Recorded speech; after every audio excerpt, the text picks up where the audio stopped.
హల్లెలూయా.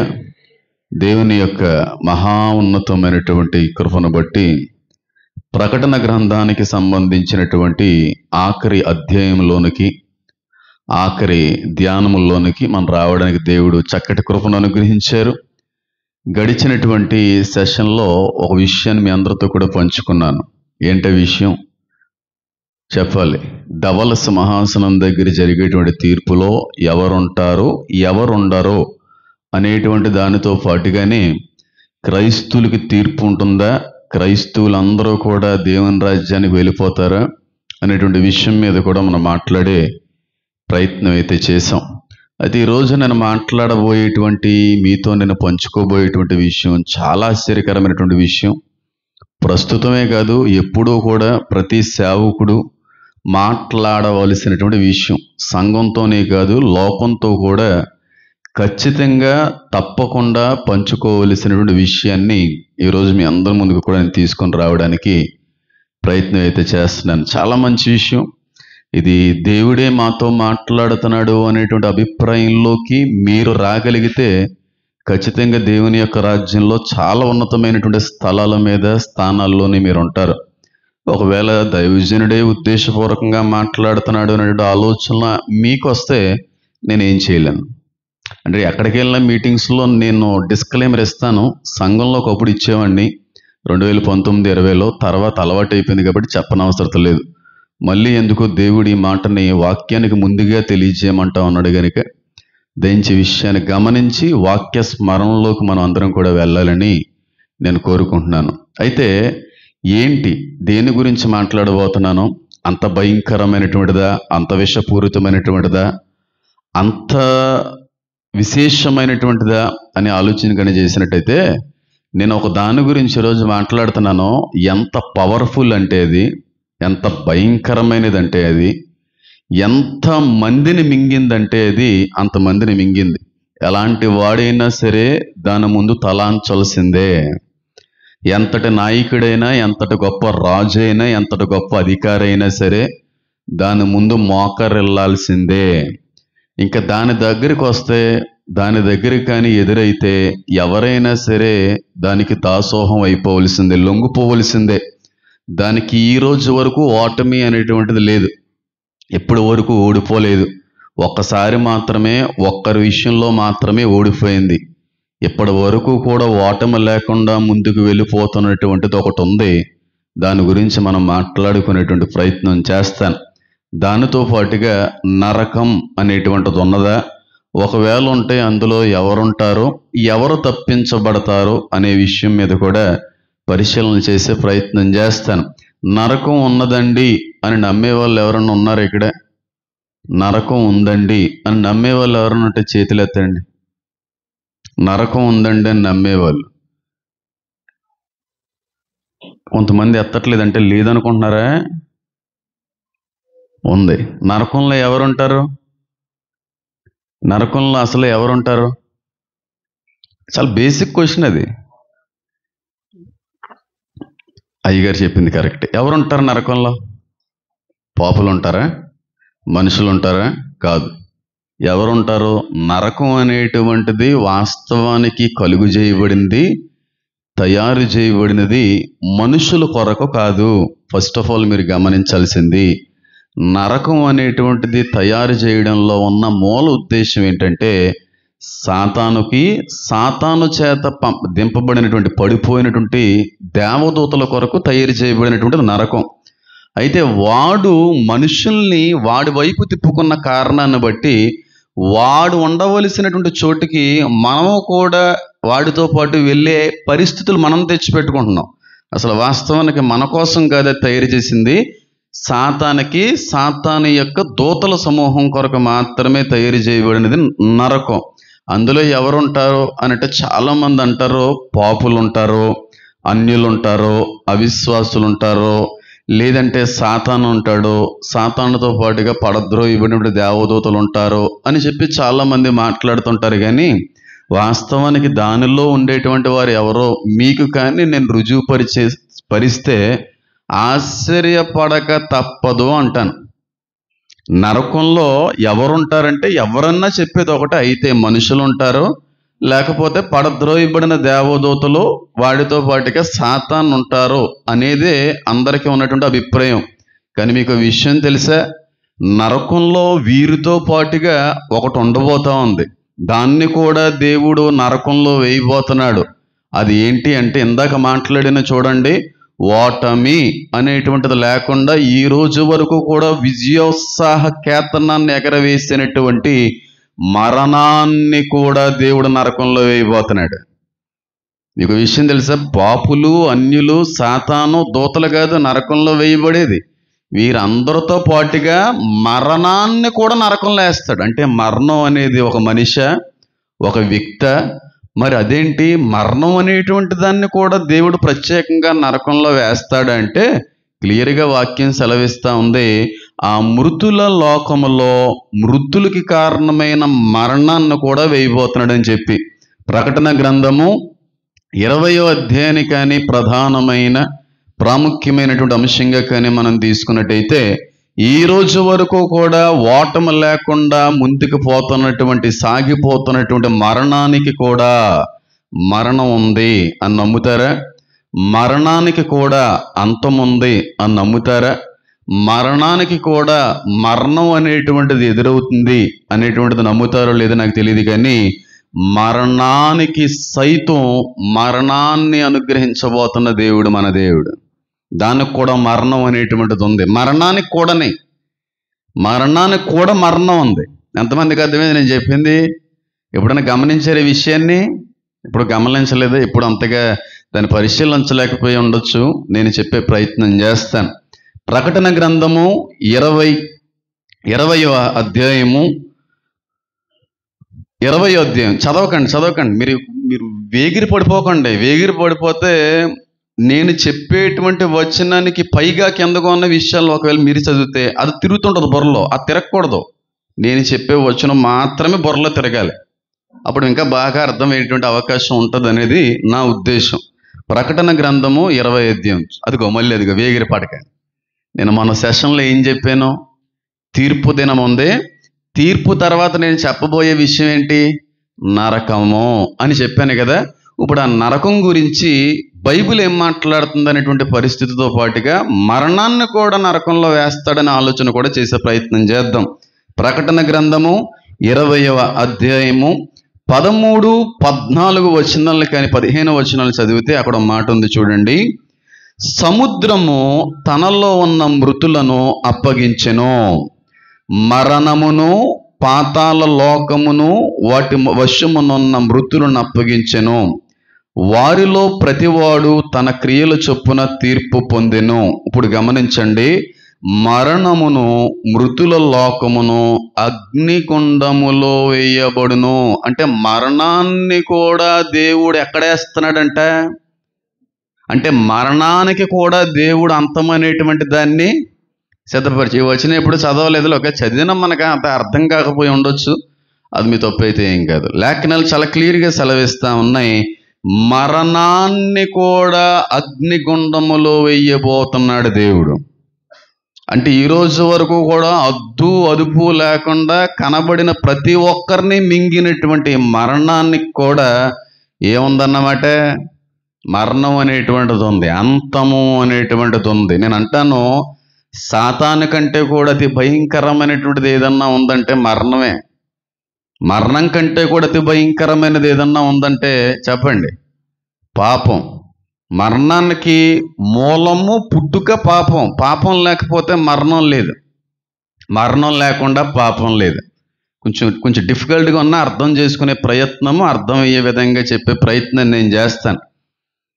మరణం అనేటువంటి దానికి మూలము పాపం. పాపం లేకుండా మరణం లేదు, మరణం లేకుండా పాపం లేదు. ఇట్టి మరణానికి కూడా దేవుడు ఏమి విధించాడు అన్నమాట? నరకాన్ని విధించాడు. ఆలోచన చేయండి. ఈ రోజున చాలామంది అనుకుంటారు మరణం నుంచి ఎవరో తప్పించుకోలేరండి, మరణాన్ని ఎవరో కూడా గెలవలేరండి అని అనుకున్నారు. కానీ మరణపు ముళ్ళును సైతం విరగ్గొట్టి మరణం మీద విజయాన్ని పొందుకున్న దేవుడు మన దేవుడు. హల్లెలూయా. ఆయన ఒక్కడే విజయాన్ని పొందుకున్నాడు. ఆయన బట్టి మనం కూడా పునరుద్ధానంలో విజయాన్ని పొందుకోగలుగుతాం. వాస్తవానికి మరణం అనేది సృష్టిలో లేదండి, దేవుడి యొక్క ఉద్దేశంలో కూడా లేదు. పుట్టినటువంటి ప్రతి మనిషి కూడా దేవునితో పాటుగా శాశ్వత కాలం బ్రతకాలన్నదే దేవుడి ఉద్దేశం. ఇంకా వాళ్ళకి మనిషి అన్నవాడికి ఇంకా మరణమే ఉండకూడదనే ఉద్దేశంతోనే దేవుడు ఒక మనిషిని తయారు చేశాడు. కానీ మనిషి జీవితంలో ఒక మరణం రావడంలో ఉన్న ఉద్దేశం ఏంటి? కారణం పాపం. వాస్తవాన్ని మనం మన పితరులు మరణించక్కర్లేదు, మన పూర్వీకులు మరణించక్కర్లేదు. ఆదాము అవ్వ అనేటువంటి వారు ఈ రోజుకి బ్రతుకుందరు, ఈ రోజుకి మనం చూసే అవకాశం ఉందను, ఈ రోజుకి కూడానే. అసలు మరణం లేని సృష్టిని సృష్టించాలన్న దేవుడి ఉద్దేశం. తన స్వరూపం ఉందో ఆయన కలుగు చేశాడు. తనకు మరణం ఉందా దేవునికి? అట్టి స్వరూపంలో తయారు చేశాడు. అలాంటి వ్యక్తులు, అలాంటి సృష్టిలోకి మరణం అనేది వచ్చేసింది ఎవరి వల్ల అంటే పాపం వల్ల. ఇంచుమించుగా ఎన్ని యుగాల నుంచి మరణం మనిషి మీద వెళ్తుందో, సృష్టిని వెళ్తా ఉందో. మనిషినే కాదు కదా, ప్రతి జీవి మీద కూడా తన అధికారాన్ని పొందుకుంది. ఏ జీవి తప్పించుకోలేదు మరణం ముందు. తప్పించుకునేది ఏదన్నా ఉందే మరణం ముందంటే ఎవరన్నా చేతులు ఎత్తే నేను చెప్పండి దాని సమాధానం. మరణం నుంచి తప్పించుకునే మనిషి కానీ జీవి కానీ ఏదన్నా ఉందంటారా? పుట్టిన ప్రతి ఒక్కడు మరణించక తప్పదు. అట్టి మరణానికి దేవుడు శిక్ష విధిస్తున్నాడు. ఇన్ని యుగాల నుంచి, ఇన్ని సంవత్సరాల నుంచి ఏలిని మరణాన్ని దేవుడు నరకంలో వేసేటువంటి రోజు ఒకటి ఉంది. అంటే అర్థం చేసుకోండి ఎంత భయంకరమైనటువంటి ఈ మరణం. మీరు నమ్మరో, రోజుకి 150,000 మంది చచ్చిపోతున్నారు. రోజుకి 150,000 మందిని మింగుతుంది మరణం. 150,000 మందిని. గంటకి 3,250 మంది చచ్చిపోతున్నారు. అరగంటకి 1,600 మంది చచ్చిపోతున్నారు. పావు గంటకి 800 మంది చచ్చిపోతున్నారు. గంటకి 100 మంది చచ్చిపోతున్నారు. నిమిషానికి గంటకి ఇంకా ఎక్కువ చచ్చిపోతున్నారు. నిమిషానికి 100 మంది చచ్చిపోతున్నారు.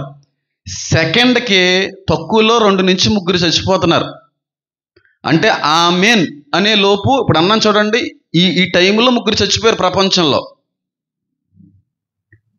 పడుకుని రోజంతా గడిచి సమయానికి 150,000 మంది చచ్చిపోతున్నారు.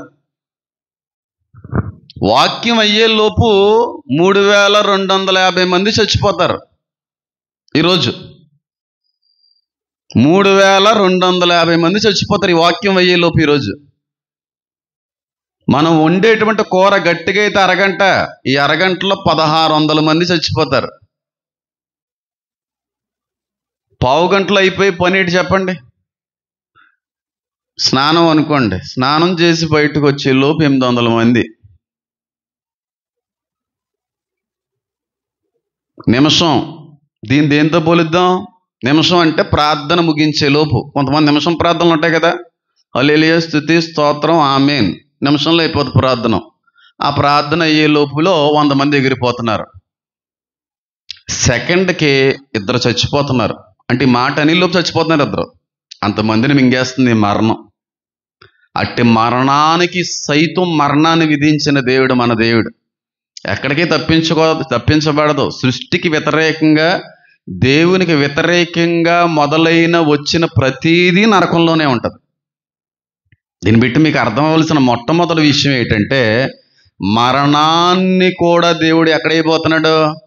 నరకంలో వేయబోతున్నాడు. అది సైతం తప్పించుకోదు, ఆఖరి వేయబడుతుంది. అది మనుషులందరూ మటుమాయం అయిపోయిన తర్వాత, సృష్టి అంతా కూడా నశించిపోయిన తర్వాత చిట్ట చివరగా వెయ్యబడేటువంటిది, అంటే చనిపోయిన మృతుల లోకం తర్వాత వెయ్యబడేదే నరకం, మరణం. అంత భయంకరమైనది. మరణాన్ని సైతం వదలలేదు.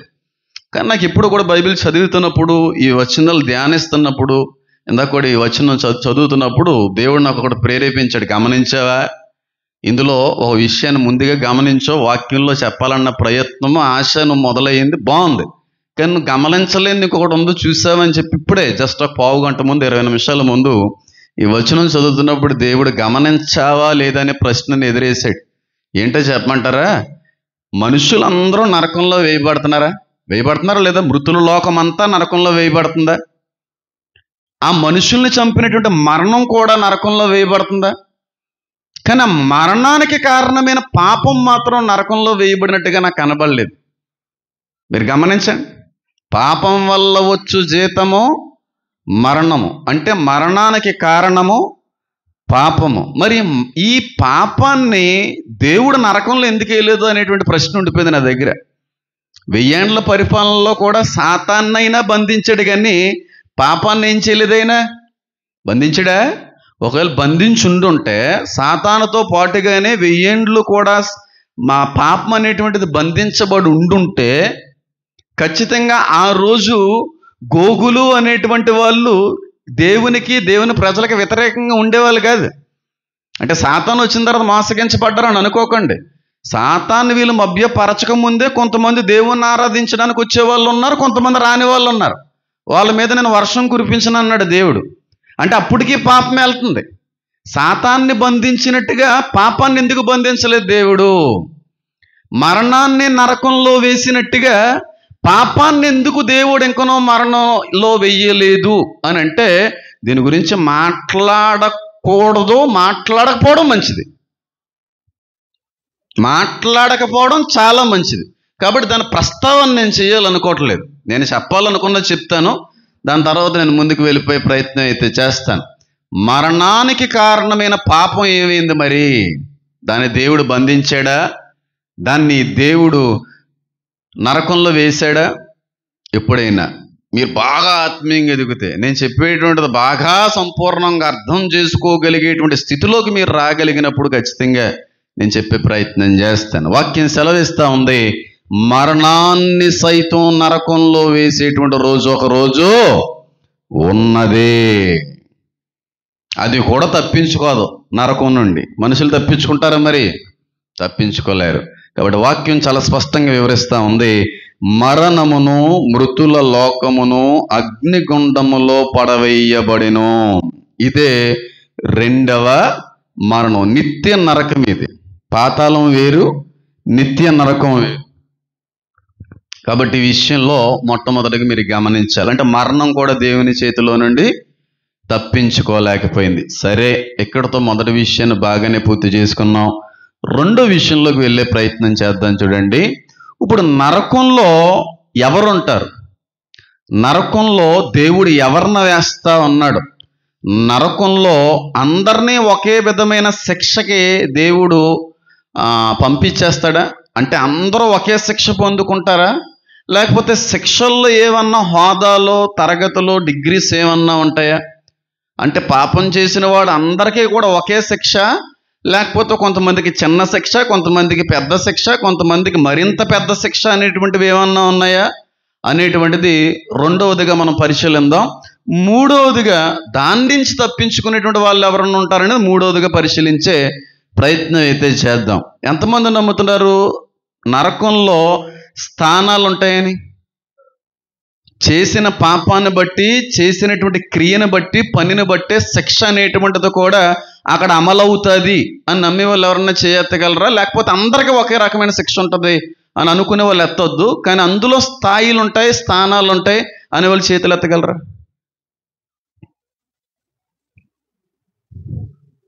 ఒక మాట చెప్తున్నాను, ఒకసారి మర్డర్ చేసినోడికి బెయిల్ వస్తుంది. ఆ మర్డర్ చేసినోడు 10 సార్లు కానీ చేశాడు అనుకో, బెయిల్ వస్తుందా? శిక్ష పెరుగుతుందా, తక్కువ అవుతుందా? లోకంలో ఒక తప్పు చేసినోడికి ఒక రకమైన శిక్ష, 10 సార్లు చేసినోడికి ఒక రకమైన శిక్ష ఉన్నప్పుడు దేవుని ఏర్పాటు చేసినటువంటి నరకంలో చేసిన పనులను బట్టి శిక్ష ఉండదు అనుకుంటున్నారా? ఖచ్చితంగా ఉంటుంది. ఖచ్చితంగా ఉంటుంది. మనం చేసేటువంటి పనులను బట్టే అక్కడ శిక్షలు అమలవుతాయి. భూమి మీద ఎలాంటి క్రియలైతే చేసామో ఆ క్రియ మూలంగా వచ్చిన జీతాన్ని బట్టే అక్కడ శిక్ష అనేటువంటిది కూడా అమలవుతుంది. అందరికీ ఒకే రకమైన శిక్ష ఉండదు. పరలోకంలో అందరికీ ఒకే స్థానం ఉందా? ఆర్ఏసీ వాళ్ళకి కన్ఫామ్కి ఒకటే కాదు కదా. ఆర్ఏసీ వేరు, కన్ఫామ్ టికెట్లు వేరు, తత్కాలు వేరు. అలాగా పరలోకంలో ఎలాగైతే స్థానాలు ఉన్నాయో నరకంలో కూడా స్థానాలు ఉన్నాయి. బతుకుండగా చేసినటువంటి పనులను బట్టి, చేసిన పాపాన్ని బట్టి, వాళ్ళ యొక్క క్రియలను బట్టే నరకంలో అట్టి స్థానాలు, తీర్పులు తీర్చబడతాయి. మీకు ఎలా తెలుసు అనే ఆలోచన కానీ చేసినట్టయితే అదే అధ్యాయంలో పై వచనంలో మాట కనబడతా ఉందో చూడండి. 20వ అధ్యాయము, దానికంటే ముందుగా ఒక మాట చెప్పడం మర్చిపోయాను. ఆ వచనంలో మీరు కనుక గమనిస్తే సముద్రము మృతులను ఏం చేసింది? అప్పగించింది. అంటే సముద్రం కూడా మృతులను అప్పగిస్తుందా? చచ్చిపోయిన వాళ్ళు సముద్రం అప్పగించడం ఏంటి అనే ఆలోచన ఎప్పుడన్నా చేశారా? సముద్రం మృతులను అప్పగించడం ఏంటి అంటే సముద్రంలో కూడా మృతులు ఉన్నారా? ఉన్నారా లేదా? భూలోకంలో నేటి మృతులు, సముద్రంలో కూడా బోల్డ్ అంతమంది మృతులు ఉన్నారు. దాని గురించి కూడా మాట్లాడతాను ఖచ్చితంగా. సముద్రము మృతులను అప్పగించెను అనేటువంటి మాట కనబడుతుంది చూడండి. అది కూడా మాట్లాడే ప్రయత్నం చేస్తాను. అయితే నరకంలో స్థానాలు ఉంటాయా అని ఆలోచన చేస్తే అదే అధ్యాయం 13వ వచనానికని చదివితే అక్కడ మాట కనబడుతుంది. 12, 13 వచనం. మరియు గొప్పవారేమి కొద్దివారేమి మృతులైన వారందరూ ఆ సింహాసనం ఎదుట నిలబడి ఉండేట్టు చూచితిని. అప్పుడు గ్రంథములు విప్పబడెను, మరియు జీవగ్రంథమును వేరొక గ్రంథమును విప్పబడెను. ఆ గ్రంథములు యందు వ్రాయబడి ఉన్న వాటిని బట్టి తమ క్రియల చొప్పున, ఎవరి క్రియలు, ఎవరెవరు ఏ క్రియలైతే భూలోకంలో చేశారో, జరిగించారో, బైబిల్ ఓపెన్ చేయి, అటు వారి క్రియలను బట్టి అక్కడ ఏం చేయబడద్దంట? తీర్పు ఉంటుంది. అంటే ఒక మనిషి చేసిన పనిని బట్టి శిక్ష ఉంటుంది. చేసిన ప్రతి పనిని బట్టి శిక్ష అమలు అవుతుంది. అక్కడ మన చేతిలో ఉంది మనం ఎలాంటి శిక్ష పొందుకోవాలనేది. దొంగతనం చేసినోడికి ఒకటే శిక్ష, మర్డర్ చేసినోడికి ఒకటే శిక్ష ఉంటుంది. అలాగేమన్నా రేప్ చేసిన వాడికి ఒకటే శిక్ష, హత్య చేసిన వాడికి ఒకటే శిక్ష కాదు కదా. వాళ్ళ పాపం పరిపక్వం అయినప్పుడే శిక్ష మరింత పెరిగిపోతూ ఉంటుంది. అవునంటారా కాదంటారా? అదే విధంగా నరకంలో కూడా మన భూలోకంలో బ్రతికొండగా చేసినటువంటి ప్రతి పనికి తగిన తీర్పు, శిక్ష ఉండబోతుంది. ప్రతి పనికి సంబంధించిన శిక్ష విధించబడుతుంది. మన భూమి మీద ఏం చేసామో వాటిని బట్టే శిక్షలు అనేటువంటివి అమలు చేయబడతాయి.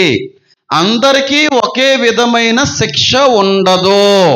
అబద్ధం ఆడిన వాడికి ఒకటే శిక్ష, హత్య చేసిన వాడికి ఒకటే శిక్ష ఉంటుందా? ఉండదు, ఉండనీయడు. వాక్యం సెలవిస్తా ఉంది, తమ తమ క్రియలు చొప్పున చేసిన పనులను బట్టి తీర్పు తీర్చబడుతుంది. మనం చేసిన పనులను బట్టి తీర్పు తీర్చబడదు. మంచి పనులు చేస్తే మంచి దాన్ని బట్టి వచ్చే ప్రతిఫలం ఉంటుంది. దైవ విరుద్ధమైన, వాక్య విరుద్ధమైన క్రియలు చేస్తే దానికి తగినటువంటి శిక్ష ఉండబోతుంది. అంటే నరకంలో కూడా శిక్షల్లో స్థానాలు, స్థాయిలు ఉన్నాయి అని దీన్ని బట్టి అర్థమవుతుంది. మనం చేసిన తప్పుకి మనమే శిక్ష అనుభవించాలి. నేను చేసిన తప్పుకి మా అమ్మ శిక్ష అనుభవించదు. మా అమ్మగారు చేసిన తప్పుకి మా నాన్నగారు శిక్ష అనుభవించరు. ఎంతమందికి అర్థమవుతుంది? మీరు బ్రతికుండగా చేసిన వాటిని బట్టి నరకంలో స్థానం పొందుకుంటారు. అంటే నీ చేతిలోనే ఉంది నరకంలో ఎక్కడ ఉండాలి, ఏ స్థాయిలో, ఏ స్థానంలో ఉండాలి అనేది నీ చేతికి అప్పచెప్పాడు దేవుడు. చూడండి, దేవుడేమి నరకంలో వేయట్లేదు. దేవుడేమి నరకంలో స్థానం, ఈ స్థానంలో ఉండాలి, నువ్వు అక్కడ ఉండాలని వేయట్లేదు. నీ స్థానాన్ని నీవే ఎన్నుకుంటున్నావు. నరకంలో నువ్వు ఏ స్టేజ్లో ఉండాలో ఆ స్టేజ్ నువ్వే సెలెక్ట్ చేసుకుంటున్నావు. ఎంతమందికి అర్థమవుతుంది? ఇలాంటి వాక్యాలు నచ్చవు. మళ్ళీ చెప్తున్నాను, నరకంలో మనం ఎలాంటి స్థితిలో ఉండాలో దాన్ని మనమే సెలెక్ట్ చేసుకుంటున్నాము. నాకు ఘోరాతి ఘోరమైన శిక్ష కావాలి అని ఇక్కడ చేసిన పనిని బట్టి సెలెక్ట్ చేసుకుంటున్నాం. ఎంతమందికి అర్థమవుతుంది నేను చెప్పేది? అర్థమవుతుందా? కాబట్టి అది దేవుడు చేసే పని కాదు. మన క్రియల చొప్పున మనం ఫలితాన్ని పొందుకుంటున్నాం, ఫలం పొందుకుంటున్నాం. అక్కడ కూడా దేవుడు ఎంత న్యాయంగా ప్రవర్తిస్తున్నాడో చూడండి. నేను శిక్ష ఏంట్రా, నువ్వు అలాంటి వాడివని ఇలాంటి వాడివని నేనేమీ కూడా అనుకోవట్లేదురా. నువ్వు భూమి మీద చేసిన క్రియలే నేను తీర్పు తీరుస్తాయి. నీ మనసాక్షే ఆ దినమున తీర్పు తీర్చున్నాను అన్నాడు ఆయన. ఇంటెన్షనల్గా నీ హృదయం నీ అంతరంగం తీర్పు తీరుస్తుంది. నీ స్టేజ్ని సెలెక్ట్ చేసేసుకునేది నువ్వే. ఎంతమందికి అర్థమవుతుంది నేను చెప్పేది? అంటే నరకంలో రెండవదిగా మనం గమనించుకోవలసింది స్థానాలు అనేటువంటివి ఖచ్చితంగా ఉంటాయి. అందులో సందేహం అనేది లేనే లేదు. నరకం ఉంటుంది అని ఉన్నది అని నమ్మేది మనం ఒక్కరమేనా? భూమి మీద ఉన్న ప్రతి మనిషి నమ్ముతున్నాడా? క్రైస్తవులు ఒకటే కాదు, ప్రతి మతంలో కూడా నరకం అనేది స్వర్గం అనేటువంటి ప్రస్తావన ఉంది. ప్రతి మతంలో, హైందవ మతంలో కావచ్చు, ఇస్లాంలో కావచ్చు, సిక్కులో కావచ్చు, జైనిజంలో కావచ్చు, జుడాయిజంలో కావచ్చు, ఇలాగ బుద్ధిజంలో కావచ్చు, ఎన్ని మతాలు ఉన్నా ఆ మతాలన్నీ కూడా ఒక విషయంలో ఏకాభిప్రాయం కలిగి ఉన్నారు, అదే నరకం. అన్ని మతాలు నమ్మేటువంటిదే నరకం, అందులో సందేహమే లేదు. ఆ నరకంలో ఉండాము అనుకునే స్థానాలు కూడా దేవుడు మన చేతికి అప్పచెప్పేశాడు. స్థానాలు ఉంటాయి, ఖచ్చితంగా స్థానాలు ఉంటాయి. అంటే నరకంలోకి వెళ్ళి వచ్చిన వాళ్ళ గురించి నేనేం చెప్పాలనుకోవట్లేదు, కానీ నరకానికి వెయిటింగ్ హాల్ అని చెప్పాను చూడండి. ధనవంతుడు ఎక్కడ పడిపోయాడని ఉంది? నరకంలో పడ్డా? నరకంలో పడిపోయాడని ఉందా ధనవంతుడు? ఉందన్న వాళ్ళు చేతులు ఎత్తండి. ఉందా? నరకంలో పడిపోయాడు ధనవంతుడు. ఎక్కడ పడ్డాడు? పాతాళములో పడ్డాడు ఆయన. నరకంలో పడలేదే, పాతాళం వెయిటింగ్ హాల్ అది. తీర్పు తర్వాత నరకం. చాలామంది చనిపోయి బ్రతికిన వాళ్ళు ఉంటారు, పాపంలో చనిపోయి క్రీస్తును నమ్మకుండా నిద్రించిన వాళ్ళు చనిపోయి బ్రతికి కొన్ని సాక్ష్యాలు ఇచ్చిన వాళ్ళు చాలామంది ఉంటారు. అలాంటి సాక్ష్యాలు నేను చాలా విన్నాను. అలా విన్నటువంటి ఒక 2-3 సాక్ష్యాల్లో నేను గమనించింది ఏంటంటే, నేను చచ్చిపోయిన తర్వాత ఏం జరిగిందో కూడా తెలియదు, ఎక్కడికో వెళ్ళిపోయిన చీకటి గుహలో అలా ప్రయాణం చేస్తున్నాను. ఒక కొలుక్కొచ్చిన తర్వాత ఎండిపోయినటువంటి బాగా వేడిముతో ఉన్నటువంటి ఒక నేల మీద పడిపోయాను నేను. అంటే చాలామంది చెప్పారు ఇదే రకమైన సాక్ష్యం. చాలా వేడిగా ఉంది, ఎండిపోయినట్టు ఉందా ఆ నేల అంతా కూడా. ఆ నేల మీద పడి ఉన్నటువంటి నేను ఏం జరిగిందని కొంతమంది పంచుకున్నారు. ఆ పంచుకున్నటువంటి వాటిల్లో కొంతమంది చెప్పినటువంటి మాట ఏంటంటే, ఫౌల్ స్మెల్ వస్తుందంట. నరకంలో అనుభవించేటువంటి ఒక స్థితి ఏంటంటే కుళ్ళిపోయిన వాసన వస్తూ ఉంటుంది అక్కడ ఎప్పుడో కూడా. పాతాళంలోనే అలాగుంటే ఇంకా నరకంలో ఇంకెంత భయంకరంగా ఉంటుంది. ఈరోజు కూర మంచి వాసన రాకపోతేనే కొంతమంది తినడం మానేస్తూ ఉంటారు. వాసన బాగోలేదు, ఉప్పు ఎక్కువైపోయింది, కారం ఎక్కువైపోయిందని. అక్కడ వాసన బాగోపోవడం కాదు, నువ్వు భరించాల్సిందే వాసన. కుళ్ళిపోయిన వాసన వస్తుందంట. పంది కుళ్ళిన వాసనని మేము అనుభవించామన్నారు కొంతమంది. అన్ని జీవులు చచ్చిపోతే ఒక రకమైన వాసన వస్తుంది, పంది చచ్చిపోతే దాని నుంచి వచ్చేటువంటి ఆ దుర్గంధము మనిషి అనుభవించలేడు, తట్టుకోలేం అసలు ఆ బాధ. తెలుసా మీకు? మా అపార్ట్మెంట్ల దగ్గర ఒకసారి చనిపోయింది అమ్మ, గుర్తుందో లేదో, ఆ ఇంటి దగ్గర ఎన్ని నెలలు అనుభవించామంటే స్మెల్, అన్ని నెలలు అనుభవించాము. వెనకాల స్థలం ఖాళీగా ఉండేది, అది ఎప్పుడు చనిపోయిందో తెలియదు, అంత భయంకరమైన స్మెల్ వస్తుందంట. ఫౌల్ స్మెల్ ఉంటుందని చెప్పారు అక్కడ. రెండవదిగా అలా పాతాళంలోకి వెళ్ళి దేవుని కృపను బట్టి అవకాశం పొందుకున్న వ్యక్తులు చెప్పినటువంటి సాక్ష్యంలో మరొక సాక్ష్యం ఏంటంటే, అక్కడ ఒళ్ళంతా కూడా మంట పుడుతుంది. నేను చెప్పేది పాతాళం కోసం, నరకం కోసం కాదు. నరకంలో ఇంకెంత ఎలా ఉంటుందో మీరు అర్థం చేసుకోండి. ఒళ్ళంతా కూడా భయంకరమైనటువంటి మంట పుడుతుంది పాతాళంలో. ఇది కూడా కొంతమంది చెప్పారు. కానీ నరకంలో ఎలాగుంటుంది అనేది నేను ఇప్పుడు పాతాళం కోసం చెప్పాను, కానీ నరకంలో ఎలాగుంటుందో బైబిల్ చెప్తుంది. నరకం ఇంకెంత భయంకరంగా ఉంటుందో బైబిల్ చెప్తుంది. ఏమని చెప్తుంది తెలుసా? బైబిల్ చాలా విధాలుగా చెప్తుంది. చాలా విధాలుగా చెప్పినటువంటి ఒక విషయంలో ఒక మాట చెప్పేదానికంటే కూడా ముందుగా పాతాళంలో భయంకరమైన దాహం వేస్తుంది, చాలా దాహం వేస్తుంది. ధనవంతుడు ఏమడిగాడు? నాలుక తడుపుకోవడానికి ఒక్క నీటి చుక్క వేయమన్నాడు ఆయన. నీటి చుక్క అంటే నీరు అనేది ఉండదు, అక్కడ మంటే ఉంటుంది. పాతాళం గురించి మాట్లాడుతున్నాను, నరకం కోసం ఇంకా వెళ్ళలేదు, నేను నరకం కోసం కూడా వెళ్తాను. నీటి చుక్క కూడా దొరకదు అక్కడ. దాహంతోనే మల మాడిపోవాలి అక్కడ. దాహం వేస్తూ ఉంటుంది, పోనీ దాహం వేయకపోతే పర్లేదు, కానీ దాహం వేస్తుంటుంది, దాహం తీరే అవకాశం ఉండదు. ఎంత భయంకరమైనటువంటి వేదన అర్థం చేసుకున్న హాగర్ అనిపించింది ఆ వేదన్ని. నేను చచ్చిపోతే బాగుండు అంటది. దాహం వచ్చినప్పుడు, దాహం అనిపించినప్పుడు, దాహం తీర్చే అవకాశము నీరు లేనప్పుడు చచ్చిపోతే బాగుండు అనిపిస్తుందంట. అన్నదా హాగరు? నేను మరణించడం మంచిది అంటది ఆవిడ. నేను నా పిల్లోడు ఇలాగా చచ్చిపోవడం కంటే మరణించడమే మంచిది. అంత భయంకరంగా ఉంటుంది పాతాళం. పాతాళమే ధనవంతుడు కూడా అడిగాడు, నీటి చుక్క కావాలని అడిగాడు. పాతాళమే ఇలాగుంటే పాతాళం కంటే కూడా అన్కండిషనల్, అసలు దాన్ని నేను అన్ఇమాజినబుల్, అది అసలు నేను దాన్ని అసలు వివరించలేను. అలాంటి నరకం ఇంకెంత భయంకరంగా ఉంటుందని ఆలోచన చేస్తే ఇన్ని విధాలుగా చెప్పగలను, కానీ ఒకే ఒక్క మాట చెప్పి ముందుకు వెళ్ళిపోతాను.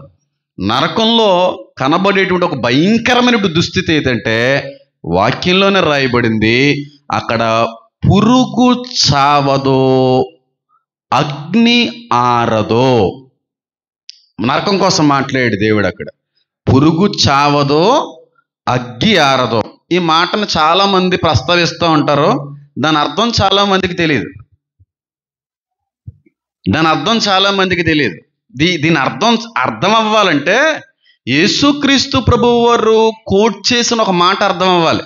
ఏమంటాడంటే ఆయన, 2 కళ్ళతో నరకంలో ఉండడం కంటే కూడా ఒంటి కన్నుతో బ్రతుకుండటం మేలు.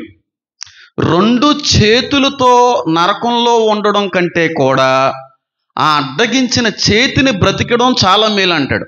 అంటే దీన్ని బట్టి మనకు అర్థం కావాల్సింది ఏంటంటే, నరకంలో శరీరం ఉంటుందనా ఉండదనా? చేతులు కళ్ళు అని అన్నాడంటే నరకంలో శరీరం ఉంటుందా ఉండదా? శరీరం లేకపోతే పురుగు ఎలా పుడుతుంది? ఎంతమందికి అర్థమవుతుంది? నరకంలో శరీరం ఉంటుందా ఉండదా? ఉండదా? 2 చేతులతో నరకంలో ఉండడం కంటే లేకుండా బతకడం మంచిది కదరా. కన్ను లేకుండా అక్కడ నరకంలో బతుకుండడం కంటే లేకుండా అక్కడ ఉండడం మంచిది కదా అన్నాడా లేదా? ఆయన క్లియర్గా అన్నాడా? అంటే మానవ శరీర అవయవాలను ఆయన పోల్స్తున్నాడు నరకం గురించి. అంటే నరకంలో శరీరం ఉంటుందా ఉండదా? చెప్పాలి మీరు అందరూ. శరీరం లేకపోతే పురుగు ఎలా పుడుతుంది? అంటే మనిషిగా నరకంలో వేయబడతారు. శరీరముతోనే రెండో పునరుద్ధానం కోసం మాట్లాడాను చూడండి. ఆ ఆత్మలన్నీ వెళ్ళి ఎక్కడైతే పాతి పెట్టబడ్డాయో ఆ పాతి పెట్టబడినటువంటి స్థలము నుండి మహిమ శరీరంగా మారిన వాళ్ళు పరలోకానికి వెళ్తారు. వేదనకు సంబంధించినటువంటి కొల్లి పట్టబడే శరీరంలోకి మారే వాళ్ళు కూడా శరీరాన్ని ధరిస్తారు. ఇద్దరూ శరీరాన్ని ధరిస్తారు. నీతిమంతులు శరీరాన్ని ధరిస్తారు, అవినీతిమంతులు శరీరాన్ని ధరిస్తారు. పరిశుద్ధులు శరీరాన్ని ధరిస్తారు, పాపులు అపవిత్రులు కూడా శరీరాన్ని ధరిస్తారు. పరిశుద్ధులు శరీరాన్ని ధరించి మహిమలోకి వెళ్తారు, పాపులు శరీరం ధరించి నరకంలోకి వెళ్తారు. ఇంత తేడా. 2 చోట్ల శరీరం ఉంటుంది. నీ నోటి మాటను బట్టి తీర్పు పొందుకుంటావు అన్నాడు. అక్కడ నాలుక ఉంటుందా ఉండదా? నేను అంటాను, నువ్వు చేత్తో చేసిన పాపానికి నీ చేతికి భయంకరమైన శిక్ష అక్కడ ఉంటుంది. నీ నోటి నాలుకతో చేసిన పాపానికి భయంకరమైన శిక్ష నాలుక మీద ఉంటుంది. నీ కాలుతో చేసినటువంటి పాపానికి కాలుకి భయంకరమైనటువంటి దుస్థితి నరకంలో ఉంటుంది. నువ్వు శరీరంలో ఏ అవయవములతో తప్పు చేసి పాపం చేసావో దేవునికి వ్యతిరేకంగా, ఆ అవయవాలకి ప్రత్యేకమైన శిక్ష ఉంటుంది అక్కడ. ఎంతమందికి అర్థమవుతుంది నేను చెప్పేది? అర్థం కావట్లేదా?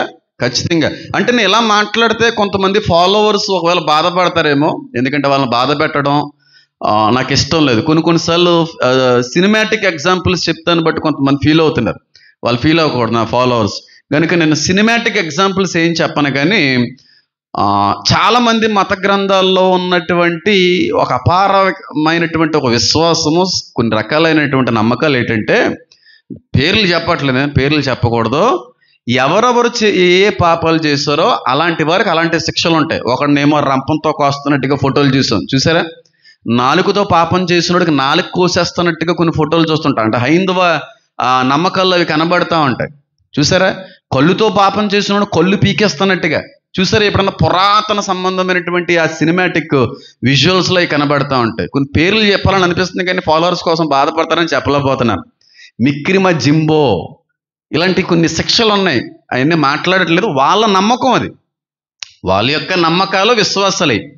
నేను వాటిని నమ్మమని నేను అనట్లేదు, కానీ వాటికి అనుగుణంగానే శిక్ష అనేటువంటిది ఉంటుంది అనేది ఇక్కడ ఉన్న లేఖనాలు బట్టి అర్థమవుతుంది. వారి క్రియలు చొప్పున అనే దాన్ని బట్టి కావచ్చు, 2 చేతులతో నరకంలో ఉండడం కంటే ఒంటి చేతితో బ్రతకడమే మేలు కదా అనేటువంటి మాటను బట్టి కావచ్చు, 2 కళ్ళతో ఉండడం కంటే నరకంలో లేకుండా ఇక్కడ బతకడమే మంచిది కాదు అనేటువంటి మాటలు కావచ్చు. వీటన్నిటిని బట్టి ఆలోచన చేస్తూ ఉంటే ఖచ్చితంగా మనిషి యొక్క పనులు బట్టి, చేసిన పాపాన్ని బట్టి వారు అవయవాలకి అలాంటి తీర్పు ఉంటుంది. నాలుకతో చేసిన వాళ్ళకి నాలుగుకి భయంకరమైన దుస్థితి, కాళ్ళతో చేసిన వాళ్ళకి కాళ్ళకి భయంకరమైన దుస్థితి, తలతో చేసిన వాళ్ళకి ఇలాగా ఒక్కొక్కరికి ఒక రకమైన డిగ్రీ ఉంటుందని నేను అనుకుంటా ఉంటాను. అన్నిటికంటే కూడా బలంగా నమ్మేది నేను ఒకటే, అక్కడ పురుగు చావదంట, అగ్ని ఆరదంట. పురుగు అని అన్నాడు లేదా?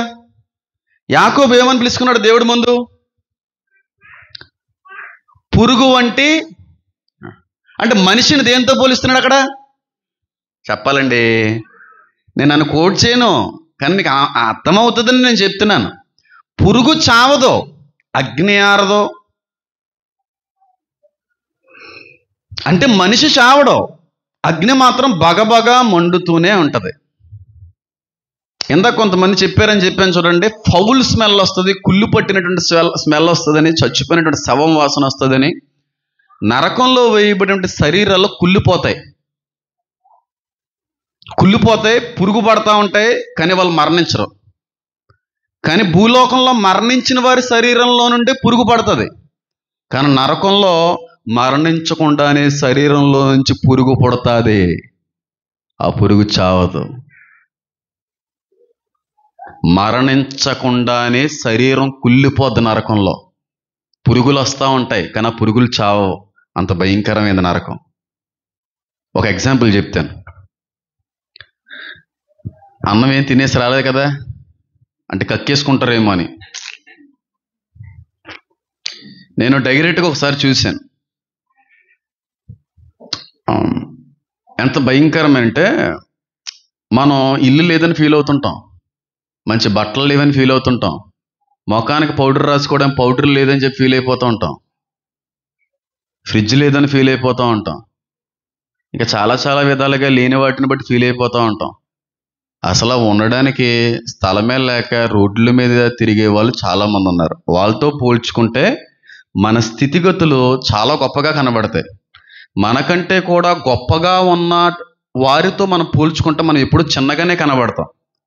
మనకంటే కూడా దుస్థితి, దీనస్థితిలో ఉన్నవారిని చూస్తే మనం ఎంత గొప్పలో మనకు అర్థమవుతుంది. పోల్చుకోవడం అనేది మనకంటే గొప్పగా ఉన్నవారితో పోల్చుకోకండి. స్థితిగతుల విషయంలో మనకంటే ఏమీ నీళ్ళతో కానీ పోల్చి చూసుకుంటే మనం ఎంత బెటర్ అర్థమవుతుంది. అలాగా రోడ్డు మీద కానీ మీరు గమనిస్తే, మొన్న మిడ్ నైట్ నేను ఎక్కడికి వెళ్ళాను, భీమవరం కంటే ముందు మీటింగ్ ఎక్కడికి వెళ్ళి యానంలో ఒక ఊరికి వెళ్ళాను. అక్కడ మీటింగ్ పూర్తి చేసుకున్నాను. మిడ్ నైట్ 2 o'clock ఎంత అవుతుంది, వచ్చేస్తుంటే రోడ్డు పక్కన ఒక జుట్టు బాగా పెంచేసుకుని, బట్టలు లేవు, నిలబడి ఉండిపోయాడు. టపుక్కుని కనబడిపోయాడు నా కళ్ళల్లో. కనబడిపోతే నేను పట్టించుకోను. వాళ్ళని చూస్తే నేను ఉండలేను, ఏదో రకంగా హెల్ప్ చేయాలి, చేయకుండా అయితే ఉండలేను. ముందుకెళ్ళిపోయాను. పక్కన ప్రసన్న గారు ఉన్నారు, ఎవ్వరూ కనబడతలేదు అక్కడ. రోడ్డు మీద ఆవులన్నీ పడుకొని ఉన్నాయి. నాకు అనిపించింది లారీలు కానీ స్పీడ్గా వస్తే వాటిని గుద్ది వెళ్ళిపోతాయి, అంత బాధేసిందో. ఇంచుమించు ఒక 200-300 మీటర్ల ముందుకు వెళ్ళిపోయి అబ్బా అని చెప్పి ఆగిపోతే ప్రశ్న మళ్ళీ ఏమైంది అంటే, ఎవరో కనబడ్డారు నాకు, వెనక్కి వెళ్తాడు, వద్దబ్బే అంటారు. పర్లేదని చెప్పి రివర్స్ చేశాను. ఆడు తిరగడం చూస్తే 103 వచ్చేద్ది. బట్టలు లేవు ఆ వ్యక్తికి, పెద్ద జుట్టు వేసుకుని ఉన్నాడు. జోబిలో ఉన్నటువంటి ఇచ్చిన కానుకే తీసేసాను, పెద్ద నోటు తీసేసాను, ఇద్దాం అనుకుంటే వాడికి ఇలా తిరిగాడు. అంటున్నాడు, అమ్మ బాబాయ్ నువ్వు తాగుతావురా, నీకు ఇవ్వకూడదు, తాగేవాడికి ఇవ్వను నేను అని వెళ్ళిపోయాను. అలాంటి పరిస్థితి, మెంటల్గా కూడా డిస్టర్బ్ అయ్యి ఉన్నాడు. ఇచ్చినా సరే త్రాగుడికే ఉపయోగిస్తాడనేటువంటి ఒక ఆలోచనతో నాకు ఇవ్వాలనే ఆశ ఉన్నా సరే ఎందుకు అనిపించి మళ్ళీ ముందుకు వెళ్ళిపోయాను. అలాంటి వాళ్ళు ఎంతమంది తెలుసు లోకంలో? కాలువల పక్కన పడుకునేవారు, మురుక్కుంటల ప్రక్కన పడుకునేవాళ్ళు, ఇలా పడుకునేటువంటి వ్యక్తులు, జీవించే వ్యక్తులు చాలామంది చూసుకుని వచ్చాను. పడుకున్నటువంటి వారి దగ్గరికి వెళ్ళి తట్టి లేపి దుప్పట్ట తీసి పరిచయం చేసిన రోజులు చాలా ఉన్నాయి. చీము కారుతున్నటువంటి ఆ వూండ్స్ని, సెగ్గడ్లను పట్టుకున్నటువంటి రోజులు చాలా ఉన్నాయి. ఎవడన్నా కురుపుమే ముద్దాడతాడా? నేను పెట్టాను అలాగా. అంటే గొప్ప చేసుకోవడానికి ఏం అనట్లేదు, కానీ నేను మనిషిని మనిషిగానే చూస్తాను. అదే చూడమంటాను. నిన్ను వలే నీ పొరుగు వాళ్ళని ప్రేమించి. నాకు కురుపు వచ్చింది ఇచ్చి అని చూస్తానా? కడుక్కొని దాన్ని, అది పొరుగు వాళ్ళని ప్రేమించడం అండి. అట్టి ప్రేమకి వెళ్ళిపోవాలి, ఆ లెవెల్కి వెళ్ళిపోవాలి. మనిషిని మనిషిగానే చూడాలి. కులంతో చూడకూడదు, డబ్బు లేనివాడిగా చూడకూడదు, జబ్బు ఉన్నవాడిగా చూడకూడదు. హెచ్ఐవి పేషెంట్లు వచ్చారు మొన్న ఒక మీటింగ్కి వెళ్తే, వాళ్ళే చెప్పారు ఇలాగా జబ్బండి, ప్రార్థన చేయండి, ఎంతకాలం బ్రతకరంటే దగ్గరికి కౌలించుకుని పట్టుకొని చేతులు 2 గట్టిగా పట్టుకునే ప్రార్థన చేశాను. ఆ ప్రార్థన చేసినందుకు ఏడ్చాడో, ఆయన ముట్టుకున్నందుకు ఏడ్చాడో నాకు తెలియదు, కానీ ఆ వ్యక్తి ఏడ్చేశాడు. ఆ స్టేజ్లోకి వెళ్ళాలండి. జబ్బు వచ్చినోడు జబ్బు వచ్చిన వాళ్ళగా చూస్తారు, కులం తక్కువ వాళ్ళగా చూస్తారు, ఏమీ లేనోడిని ఏమీ లేనట్టుగానే చూస్తారు. అది దేవుని ప్రేమ కాదు, అది దేవుని ప్రేమ కాదు. ఒకసారి ఇలాగ నాకు కనబడినటువంటి దుస్థితుల్లో ఒకసారి ఒక వ్యక్తి కనబడ్డాడు. జుట్టంతా కూడా బాగా రింగిలు తిరిగిపోయి గెడ్డలు కట్టేసినాయి. జుట్టంతా గడ్డగడేస్తా, స్నానం చేయకపోతే పెద్ద పెద్ద ఇలా జులపాలు అన్నీ వచ్చేస్తూ ఉంటాయి. బట్టలు కూడా సరిగ్గా లేవు. ఒకవేళ ఆయనకి స్నానం చేయించడం కానీ మొదలు పెడితే పూర్తి మురికి వదలడానికి 1 వారం రోజులు పడుద్ది, అంత మురికి పట్టిపోయి ఉన్నాడు ఆ వ్యక్తి. ఏదో గుడ్డ కట్టుకున్నాడు చేతికి, ఇక్కడ గుడ్డ ఒకటి కట్టుకున్నాడో, ఈ చెయ్యి లేపలేకపోతున్నాడు, పడిపోయాడు. ఎక్కడో చెయ్యి రూపోయింది. హాస్పిటల్కి ఎవరు తీసుకెళ్తారు ఆయన్ని? ఇంట్లో ఉంటే హాస్పిటల్కి తీసుకెళ్తారు. అలాంటి దుస్థితులు చాలా మంది ఉన్నారు. ఇంక చెయ్యి లేపలేకపోతున్నాడు. ఏదో గట్టిగానే తెలిసింది, అబ్బాయి ఇక్కడ డొక్కలోనే ఎక్కడో ఈ చెయ్యి లేపలేకపోతున్నాడో. దీనికి చెయ్యిని తినేస్తున్నా అడుక్కునేవాడిని కూడా చూశాను నేను. తన చెయ్యిని తానే తింటున్నా అడుక్కునేవాడిని, మెంటల్గా డిస్టర్బ్ అయ్యి. నేను అలాంటి చూశాను నేను. ఇది కాదండి, సేవలోకి వచ్చిన సేవకు ముందు ఇలాంటి ఎన్ని చూపించాడు దేవుడు నాకు. అలాగే ఇక్కడ చిన్న కొట్టేది కొట్టుకున్నాడు, రక్తశక్తం లాగా మరకగా ఉంది, చెయ్యి లేపలేకపోతున్నాడు. ఈ చేతితోనే ఆయన ముందున్న సంచి ఏదో తీస్తున్నాడు. కానీ ఫుల్లీ డిప్రెస్లో ఉన్న వ్యక్తి, మెంటల్గా డిస్టర్బ్ అయిన వ్యక్తి, మెంటల్ డిస్టర్బ్ అయిపోయాడు. ఇంకా మానసిక స్థితి బాగాలేదు, పిచ్చోడు అయిపోయాడు, పిచ్చి స్థితిలోకి వెళ్ళిపోయాడు. నేను చూశాను. నాకు తెలిసిన వాళ్ళు కొంతమంది, పేర్లు చెప్పను కానీ హైలైట్ చేసినట్టు ఉంటుంది, వాళ్ళు వెళ్ళి ఆ వ్యక్తికి పరిచయం చేస్తున్నారు. అలాంటి వాళ్ళు చేరదీసి అనాథాశ్రయాలు వేయడం, స్నానాలు చేయించడం, కటింగ్లు చేయించే ఫ్రెండ్స్ ఉన్నారు కొంతమంది. అలా చేస్తున్నప్పుడు వాడెండో అలాంటి వాళ్ళు ముట్టుకుందామన్నా, దగ్గరికి వెళ్దామన్నా కొడతారు. వాళ్ళు రిస్క్ చేయాలి, దెబ్బలైనా సరే తినేయడానికి రిస్క్ చేయాలి. కుక్కలకు సైతం దెబ్బలు తగిలేస్తుంటాయి. రెస్క్యూ టీమ్స్ అని ఉంటాయి బయట, కుక్క కరిసేస్తుంది, అయినా సరే రిస్క్ చేసి కరిసేసినా పర్లేదని ఇంజక్షన్ చేయించుకోవడానికి వెళ్ళినాడే దానికి సేవ చేయగలడు. ఇలాంటివి కూడా చూశాను. అలా వెళ్ళి ఆయన ఏదో రకంగా కొంచెం మాట్లాడి పట్టుకున్నారు, బలవంతంగా పట్టుకుని ఈ చెయ్యి పట్టుకున్నారో, ఈ చెయ్యి కొట్టం చూడండి, ఆ చెయ్యి కొట్టున్న చేతిని ఇలా లేపారండి పైకి, ఇరుపోయింది కదా, ఇలా లేపారు. ఇదంతా పురుగు పడేసిందండి. బతుకున్నటువంటి మనిషి సంఖలో నుంచి పురుగులు రావడం చూశాను నేను. ఎన్ని రోజుల నుంచి ఆ పురుగులు ఆ మనిషిని తింటున్నాయో నాకు తెలియదు. తేను పొట్టు పట్టినట్టు పట్టింది పురుగు అక్కడ.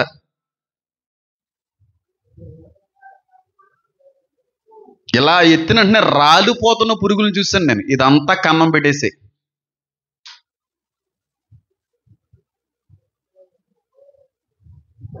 ఇప్పుడు ఆయనతో పోల్చుకుంటే మనం గొప్పలమో కదా. అలాంటి వాళ్ళు ఉన్నారమ్మా, అలాంటి వాళ్ళు ఉన్నారు. అలాంటి వాళ్ళు ఎంతో మందిని చూసిన వ్యక్తిగా నేను చెప్తున్నాను. స్థితిగతులను బట్టి ఎప్పుడు దేవుడికి పేరు పెట్టకండి. ఉన్న స్థితిని బట్టి దేవుని మహింపరచడం నేర్చుకోండి. పురుగు పట్టేసింది, మొత్తం సంకంతా కన్నం పడిపోయింది. ఏది గుచ్చిపోయింది, ఏ కర్ర గుచ్చిపోయిందో వైద్యుడి దగ్గరికి వెళ్ళడం, ఒకవేళ వెళ్ళినా వైద్యం చేయరే, ఇంట్లో వాళ్ళు లేరు, అందరూ వదిలేసి ఉంటారు. అలా రోడ్ల మీద పడిపోయిన వాళ్ళందరూ కూడా కోటీశ్వర్ల కుటుంబం నుంచి వచ్చిన వాళ్ళంటే మీరు నమ్ముతారా? బాగా ఉన్నవాళ్ళ కుటుంబం నుంచి వచ్చిన వాళ్ళు అలాగా అనాథలైపోయారు. ఈ రోజున పురుగులు రాలిపోతుంటే పురుగులు స్ప్రే కుట్టారు మనిషికి. నేను చూశాను. ఎంత భయంకరంగా ఉంటుంది ఈ విషయంలో. మనిషి చనిపోతాడో, చనిపోయినటువంటి 3వ రోజున స్మెల్ రావడం మొదలు పెడుతుంది. ఎందుకు స్మెల్ వస్తుంది అంటే, ఫస్ట్ ఆఫ్ ఆల్ మనిషి చనిపోయిన తర్వాత పొట్ట భాగం మెల్ట్ అయిపోతుంది. పొట్ట కొంతమంది చూడండి, బోటి అంటే చాలా ఇష్టం మాకంటారు, మేకపోటి. ఆ భాగం ఇంటెస్టైనల్ డిపార్ట్మెంట్ అంతా కూడా ఫస్ట్ మెల్ట్ అవుతూ ఉంటుంది, కరిగిపోద్ది.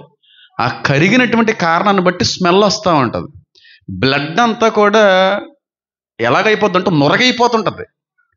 రెడ్గా ఉన్న బ్లడ్ అంతా బ్లూయిష్ బ్లాక్ కలర్లోకి మారిపోతుంటుంది కదా తమ్ముడు, నురగ పుడతా ఉంటుంది. అప్పుడు యాసిడిక్ ఫామ్ అవుద్ది. యాసిడిటీ అనేది ఒక యాసిడిక్ ఫార్మేషన్ జరుగుతుంది. పొట్టంతా కూడా బాగా యాసిడ్ ఫామ్ అయ్యి కప్పెడతాం చూడండి, టప్పని బరస్ట్ అవుద్ది శరీరం, టప్పని బరస్ట్ అవుద్ది. ఈ నీటి పదార్థం అంతా బయటికి వెళ్ళిపోయి నీటిలో కలిసిపోద్ది. అప్పుడు డ్రై అయిన శరీరంలో నుంచి పురుగులు పుడతాం మొదలెడతాయి. ఆ పురుగు శరీరాన్ని తినేస్తా ఉంటుంది. 5-6 డేస్ తర్వాత కానీ చనిపోయినటువంటి ఒక జీవిని మీరు కప్పెట్టిందని తీసినా, మనిషిని తీసినా ఉండబట్టలేరు, చచ్చిపోవాలనిపిస్తుంది. లాజరు పురుగు పట్టే స్టేజ్కి వెళ్తున్న సమయంలో లేపాడు దేవుడు. పురుగు పట్టనే లేదు.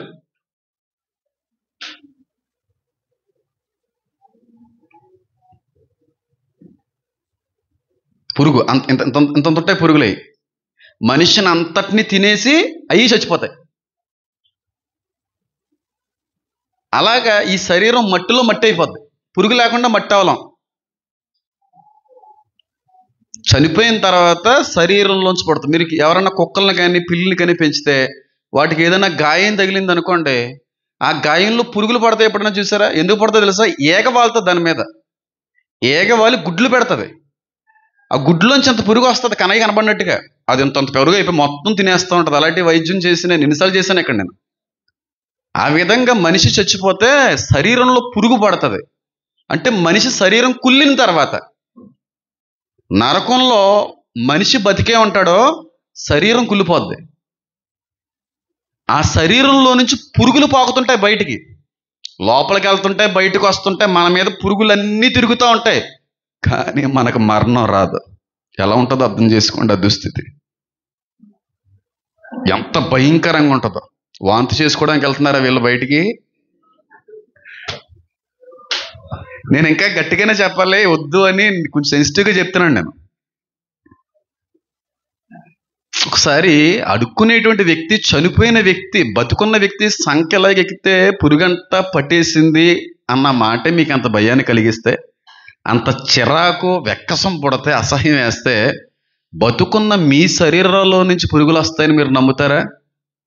చచ్చిపోయిన తర్వాత పురుగు వస్తుంది, కానీ అక్కడ బ్రతికుండగా పురుగు వస్తుంది, కానీ ఆ పురుగు చావదో. భూమిలో శరీరంలో పుట్టే పురుగు చచ్చిపోతే తినేసి, అంటే పురుగు ఆ శరీరాన్ని తింటానే ఉంటుంది, అగ్నిలోనే తింటా ఉంటుంది, కానీ పురుగుకు చావు రాదు, శరీరానికి చావు రాదు. అంత వేదన ఉంటుంది నరకంలో. ఆ నరకంలో ఉండడానికి దేవుడు ఇష్టపడట్లేదమ్మా. అంత భయంకరమైనది నరకం. ఆలోచన చేయండి. మన శరీరంలో నుండే, నోటి నుంచి, కళ్ళుల్లో నుండి, ముక్కుల్లో నుండి, నాలుకల నుండి పురుగులు బయటకు వస్తూ, ఒకవైపు నుంచి మన శరీరమే మనకు కంపు కొడుతూ, మన శరీరాన్ని చూసే మనకు అసహ్యం వేస్తూ పురుగులను చూస్తున్నటువంటి దృశ్యాన్ని ఒకసారి ఊహించుకోండి మీరు. కానీ మీకు మరణం రాదు. మరణం వస్తే ఏముంది, హ్యాపీగా అయిపోద్ది అక్కడితో. అందుకే అంటాడు ఆయన, ఒరే భూమి మీద శరీరాన్ని బాధ పెట్టేటప్పుడు మనుషులకు భయపడకరా, ఆత్మను శరీరమును రెండింటినీ కూడా నశింపజేసే దేవునికి భయపడు. శరీరం ఉంటుందా ఉండదా నరకంలో? ఇప్పుడు అది చాలా మంది అనుకుంటారు ఆత్మ మాత్రమే అక్కడ ఉంటుందని. ఆత్మకు నొప్పేం తెలుస్తుంది శరీరం లేకుండానే? ఆత్మకు ఫీలింగ్స్ మాత్రమే ఉంటుంది. దీని గురించి కూడా చెప్తాను. మానవ శరీరం అనేటువంటిది 3 భాగాలు: ఆత్మ, ప్రాణము, శరీరము. ఈ 3 గురించి చెప్తాను తర్వాత రోజుల్లో. అంత భయంకరమైన వేదన ఈ శరీరం అనిపిస్తుంది నరకంలో. ఎలాగా? నువ్వు ఏ పనులు చేస్తే ఆ పనులతోనే అనిపించాలి. ఎలా రుజువుపరచగలరండి మీరు అని అంటే, ఇందాక 13వ వచనంలో ఉన్న చెప్పానా, తన క్రియలు చొప్పునని. ఇంకో విషయాన్ని కూడా గమనిద్దాం, చూడండి. లోక సువార్త ఒకసారి తీసే ప్రయత్నం చేద్దాం. అక్కడ కూడా ఎవరెవరు ఏ ఏ తప్పులు ఏ ఏ పాపాలు అయితే జరిగించారో అట్టి విధంగానే వాళ్ళకి శిక్ష అనేటువంటిది ఉంటుందని ఇంకొక లేఖనాన్ని బట్టి కూడా మీ అందరికీ రుజువుపరిచేటువంటి ప్రయత్నం చేస్తాను. చూడండి, లోక సువార్త 12వ అధ్యాయము, లోక సువార్త 12వ అధ్యాయము 47, 48 వచనాలు చదివితే శిక్షలో కూడా స్థానాలు ఉంటాయని దాన్ని బట్టి మనకు చాలా అద్భుతమైన రీతిలో కనబడుతూ ఉంటుంది. చదువుతున్నాను, చూడండి. తన యజమానుని చిత్తము ఎరిగియుండియు. యజమానుడు అంటే ఎవరిక్కడ? మన యజమానులు ఎవరు? మన యజమానుడు ఎవరు? దేవుడు. దేవుడు మన యజమానుడు. ఫస్ట్ ఆఫ్ ఆల్ ఇవన్నీ చెప్తాను ముందు రోజు. మన యజమానుని చిత్తం ఎరిగిండియు సిద్ధపడక అతని చిత్తము చొప్పున జరిగింపక ఉండు దాసునికి అనేక దెబ్బలు తగులుతాయి. చాలు, చూడకండి, ఇంకా చూడకండి. ఇక్కడ మీకు అర్థం అవ్వాల్సిన విషయం ఏంటంటే, దేవుని తన యజమాను చిత్తం ఎరిగిండియు, దేవుని యొక్క చిత్తం తెలిసి కూడా మారని వ్యక్తులకి, సిద్ధపడినటువంటి వ్యక్తులకి, అలాగే తన చిత్తాన్ని జరిగించకుండా తన ఇష్టాన్ని జరిగించుకుంటూ వెళ్ళే వ్యక్తులకి దెబ్బలు తక్కువ ఉంటాయనందా, ఎక్కువ ఉంటాయనందా? అనేక దెబ్బలు తగులును. అతి ఘోరమైనటువంటి పాపం ఏంటో చెప్పమంటారా? ఇది ఎవరి కోసం మాట్లాడుతున్నాడో తెలుసా? దేవుడు అన్యుల కోసం కాదు. ఎవరి కోసమో తెలుసా? క్రైస్తువుల కోసం, విశ్వాసుల కోసం. ఈ పాసేజ్ అంతా కూడా క్రిస్టియన్ కమ్యూనిటీతో మాట్లాడుతున్నాడు దేవుడు. అక్కడ తన చిత్తం అనేది క్రైస్తువుడు తెలుస్తుందా, అన్యుడు తెలుస్తుందా? చిత్తం అనేటువంటిది ఒకటి ఉందనేది క్రైస్తువుడు తెలుసా, అన్యుడికి తెలుసా? ఆలోచన చేయండి. చిత్తాన్ని భంగపరిచే వాడికి దెబ్బలు ఎక్కువ తగులుతాయి.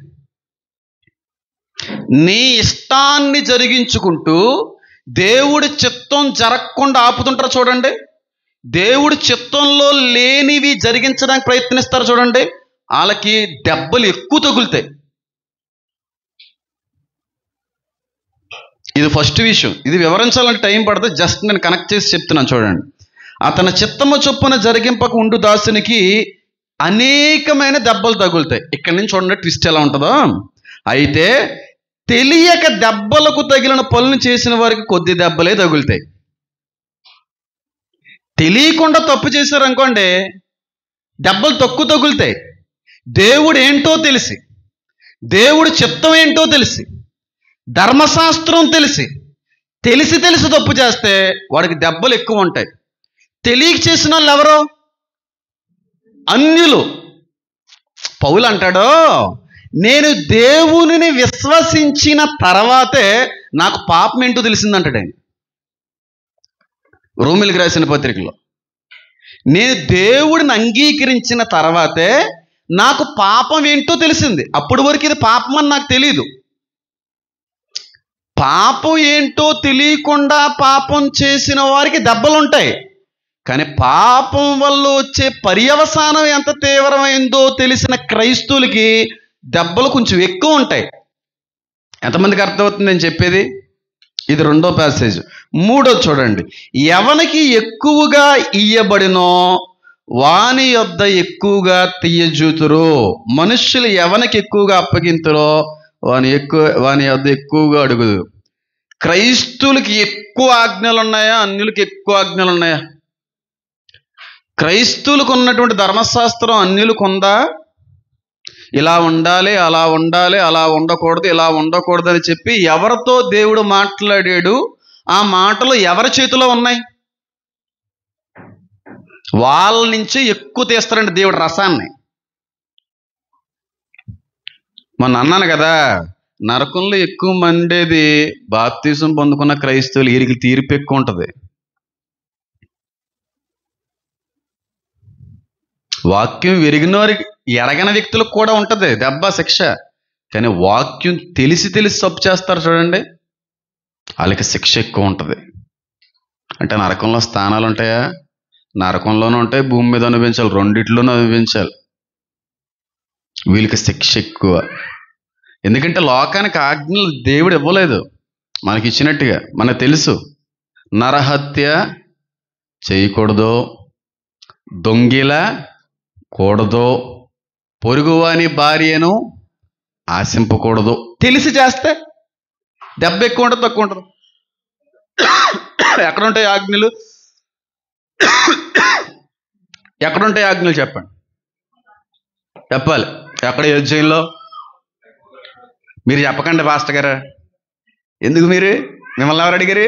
మీ ఇద్దరికీ తెలిసి, మీ ముగ్గురికి, ఆ బ్యాచ్ అంతకే తెలిసి. అది నేను అనట్లేదు, లేని మాట్లాడతారు. ఎక్కడ ఉంటాయి? ఇప్పుడు చెప్తారులే.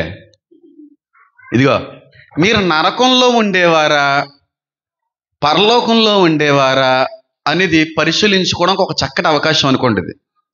నరకంలో మీకు దేవుడిచ్చేటువంటి శిక్ష ఎక్కువ ఉంటుందా తక్కువ ఉంటుందని కొన్ని రిఫరెన్స్ చూపిస్తాను, దాన్ని బట్టి మీకు అర్థమైపోద్ది. దానికంటే ముందుగా నేను రుజువుపరిచింది ఏంటంటే, స్థానాలు ఉంటాయి నరకంలో. శిక్షలో కూడా స్థానాలు ఉంటాయి. నువ్వు చేసిన దాన్ని బట్టి శిక్ష ఎక్కువ ఉంటుంది, తక్కువ ఉంటుంది. కానీ వాక్యం ఎరిగినోడికి ఉన్నంత శిక్ష వాక్యం లేనోడికి ఉండదు శిక్ష. ఎంతమందికి అర్థమైంది? అన్య జనుల కంటే కూడా ఎక్కువ శిక్షకి మనం పాత్రులుగా చేసుకుంటాం మన చేతులతో. మనం 20వ అధ్యాయం నిర్గమాకాండం ఒకసారి తీసే ప్రయత్నం చేయండి. 20వ అధ్యాయం నిర్గమాకాండం తెస్తే దేవుడు మనకి విధించినటువంటి ఆజ్ఞలు ఈ 10 అని అనుకోవడం పెద్ద ప్రమాదం. ఈ 10 నుండే బోల్డ్ అని బ్రాంచెస్ వస్తాయి, బోల్డ్ అని కొమ్మలు వచ్చినాయి. అవన్నీ మాట్లాడుకోవడం అంత అవకాశం మనకు లేదు. కానీ ఉన్న దాంట్లోనే ఈ 10లో కొన్నిటినైనా సరే ఆచరించగలిగే వారుగా ఉన్నామా? కనీసం ఈ 10లో మనం ఉన్నది ఉన్నట్టుగా జరిగించగలిగే వారుగా ఉన్నామా? ఈ 10లో ఎవరైనా తప్పిపోతే మీకు అర్థం కావాల్సింది ఏంటంటే, మీరు ఉండబోయేది నరకానికే. ఎందుకంటే మీ చేతులతో మీరు దాన్ని సంపాదించుకుంటున్నారు శిక్షని. కనీసం 10లైనా, ఈ 10లో కరెక్ట్గా ఉండేవాడిని ఖచ్చితంగా దేవుడు కృప చూపుతాడు.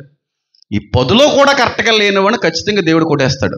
మొట్టమొదటి ఆజ్ఞ 20వ అధ్యాయము, నేను తప్ప వేరొక దేవుడు నీకు ఉండకూడదు. క్రైస్తవులందరూ ఇందులో నెగ్గేశారు. నెగ్గారా లేదా? నెగ్గేవండి అన్న వాళ్ళు చేతులు ఎత్తండి. అంటే ప్రభువునందు మాత్రమే విశ్వాసం ఉంచేవాళ్ళు మీరందరూ కదా. నిజంగా ప్రభువునందు విశ్వాసం ఉంచేవారైతే మంచి రోజు చెడ రోజు అనేది ఎక్కడి నుంచి వస్తుంది? దాన్ని విశ్వసించే వాళ్ళు ఎవరో?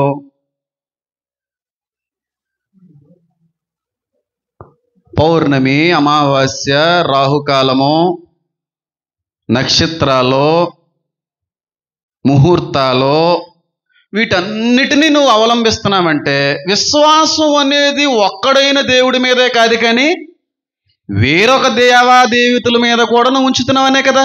మరి ఎక్కడి ఒక్క ఆజ్ఞలో నువ్వు నిలబడ్డావు అనుకోవడానికి వీలు ఎక్కడుంది? ఇప్పుడు చేతులు ఎత్తండి. ఎక్కడికి వెళ్ళిపోతారు? పరలోకానిక? నీ బొందేం గది ఏటి గాడిది గుడ్డు. నేను పెద్ద మాట ఉపయోగించాను, నాకు తెలుసు. ఈ మాట ఉపయోగిస్తేనే మీ గుండెల్లో గుచ్చుకుంటుందని. ఏటి వెళ్ళిపోయేది పరలోకానికి? ఆర్టీసీ బస్సు అనుకుంటున్నారా? పొద్దున్న 7 గంటలకు వచ్చే రత్నాచల్ అనుకుంటున్నారా? 5 గంటలకి వెళ్ళేటువంటి ప్యాసింజర్ ట్రైన్ అనుకుంటున్నారా?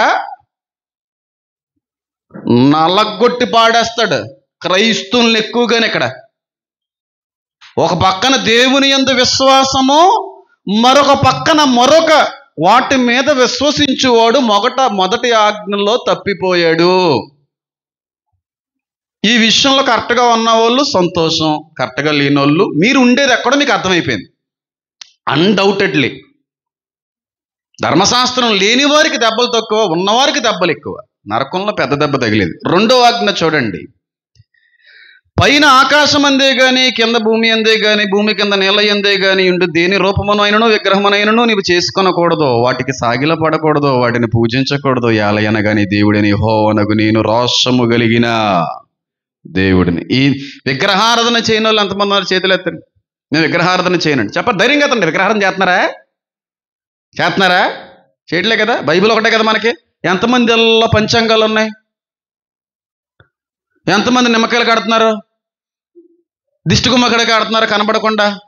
రేకులు యంత్రాలు ఎన్ని గుమ్మాల్లో ఉన్నాయి కనబడకుండా. అది విగ్రహారాధన కాదా? అది విగ్రహం కాదా? ఏంటండి సమాధానం చెప్పరేటండి? అంటే 2 ఆజ్ఞలో కూడా చాలా వరకు తప్పే. ఏంటి 10 ఆజ్ఞల్లో ఒకటి నెరవేర్చండి అని నేను చెప్తాను ఇప్పుడు. మూడవది, నీ దేవుడైన యెహోవా నామమును వ్యర్థముగా ఉచ్చరింపకూడదు. యెహోవా తన నామను వ్యర్థముగా ఉచ్చరించవా నిర్దోషిగా ఎంచడు. అంటే ఎలా ఎంచుతాడు? దోషిగానే ఎంచుతాడు. దేవుని పేరట ఎన్నిసార్లు అబద్ధపు సాక్ష్యాలు చెప్పేసామో, ఎన్నిసార్లు దేవుని మోసగించామో, ఎన్నిసార్లు దైవజనుడు కూడా పరిశుద్ధాత్మను దుఃఖపరిచిన వాడు ఈ యుగమందైనను వచ్చి యుగమందైనను వాడికి పాప క్షమాపణ. అనవసరంగా వాడేసాం దేవుడి పేరుని, అనవసరంగానే. బెస్ట్ ఎగ్జాంపుల్ చెప్తాను. చాలా మాట్లాడు దీని గురించి, చిన్నగా చెప్తాను. రాక సంబంధం వచ్చింది, జరగ పెళ్ళి అయింది. సాక్ష్యం ఏమని చెప్తా తెలుసా? నా దేవుని యొక్క మహాకృపను బట్టి వివాహం జరిగిందండి. కానీ సంబంధం ఎవరు తీసుకొచ్చారండి? ముహూర్తం ఎవరు ఫిక్స్ చేశారండి? తాళి ఎక్కడి నుంచి వచ్చిందండి? కానీ నువ్వు చెప్పింది మాత్రం ఎవరి పేరండి? ఇలాగ మాట్లాడుకుంటే చాలా ఉన్నాయి. 4వది, మీరు అర్థం చేసేసుకుంటున్నారని అర్థమవుతుంది నాకు. ఎక్కడుంటారో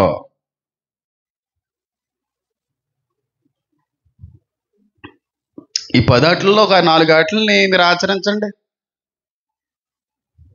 4వది, విశ్రాంతి దినమును పరిశుద్ధముగా ఆచరించుటకు జ్ఞాపకం ఉంచుకునము. విశ్రాంతి దినాన్న కనీసం టీవీ చూడకుండా ఆగే వాళ్ళు ఉన్నారా?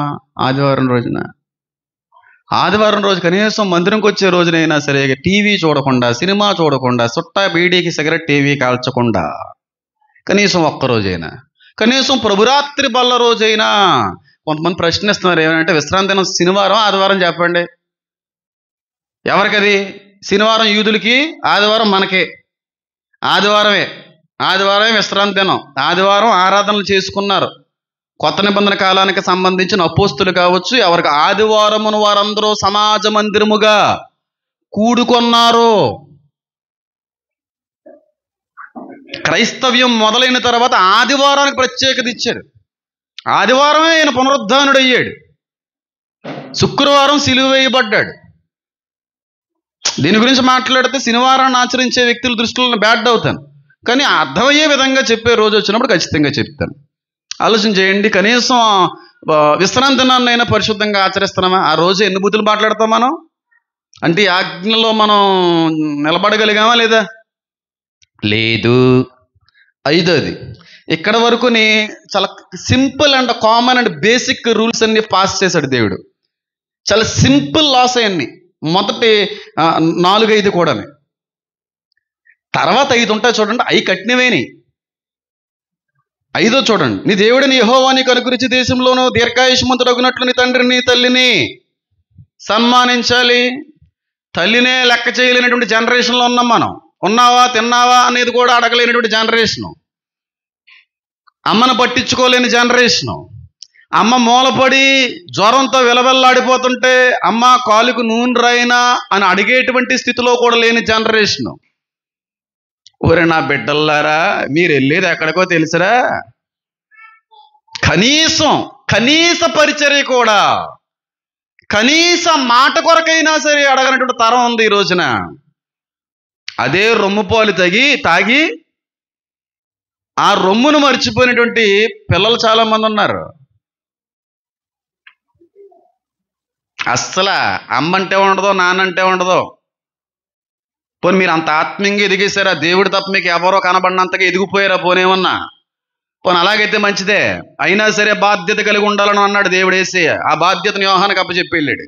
అందుకే ఈ రోజుకి కూడా చాలా మంది పిల్లలు, అయ్యో వయసు పెరిగింది, తల్లికి కొంచెం బలహీనరాలు అయింది, ముసలాడవుతుందే, ఎలా ఉందో, ఉన్నదో పోయిందో, తిన్నదో లేదో, ఏ ఆరోగ్య పరిస్థితి బాగుందో లేదో, బలహీనతలు ఎన్నో వచ్చేలేదో, వెళ్ళి చూసొద్దామా కనీస ఆలోచన కూడా లేని పిల్లలు ఉన్నారు. కనీసం అంటే ఏదో ఏదో వేరే వేరే దేశాల్లోనూ వేరే వేరే రాష్ట్రాల్లో ఉంటే ఎలాగా జరగదో, కనీసం పక్క నుండి ఒకే ఇంటిలో ఉండి సైతం సొంత తల్లి ఎలాగుందో కూడా తెలుసుకోలేని స్థితి.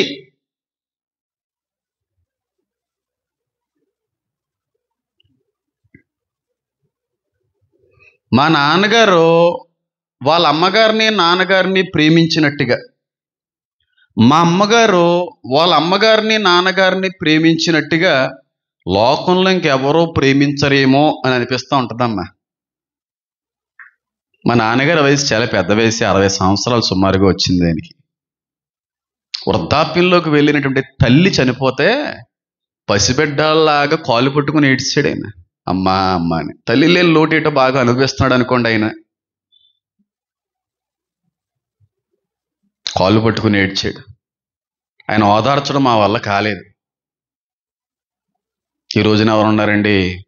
ఈ రోజుకి మర్చిపోయి. ఇప్పుడు నేను అలాగన్నా అమ్మ పేరు బడబడ ఏడ్చేస్తుంటాడు మా నాన్న అక్కడ, అంత పిచ్చి. అయితే టైం అయిపోయి, ఆయుష్కాలం అయిపోయి, వృద్ధాప్యంలోకి వెళ్ళి చచ్చిపోయిన వాళ్ళ కోసం ఏడుతున్నారు. ఇంకా బతికే ఉంటారు కొంతమంది తల్లిదండ్రులు.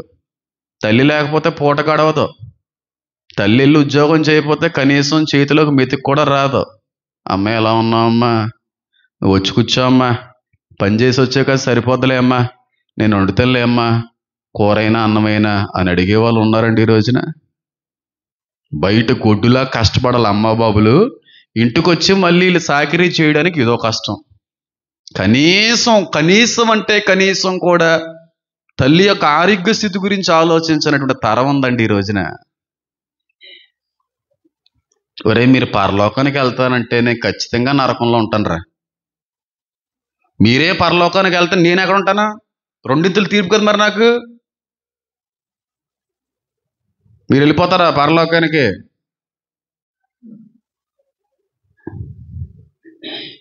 ఎవడు వెళ్ళడం. కనీసం 10 ఆజ్ఞలు జారీ చేయండి, అనుసరించండి.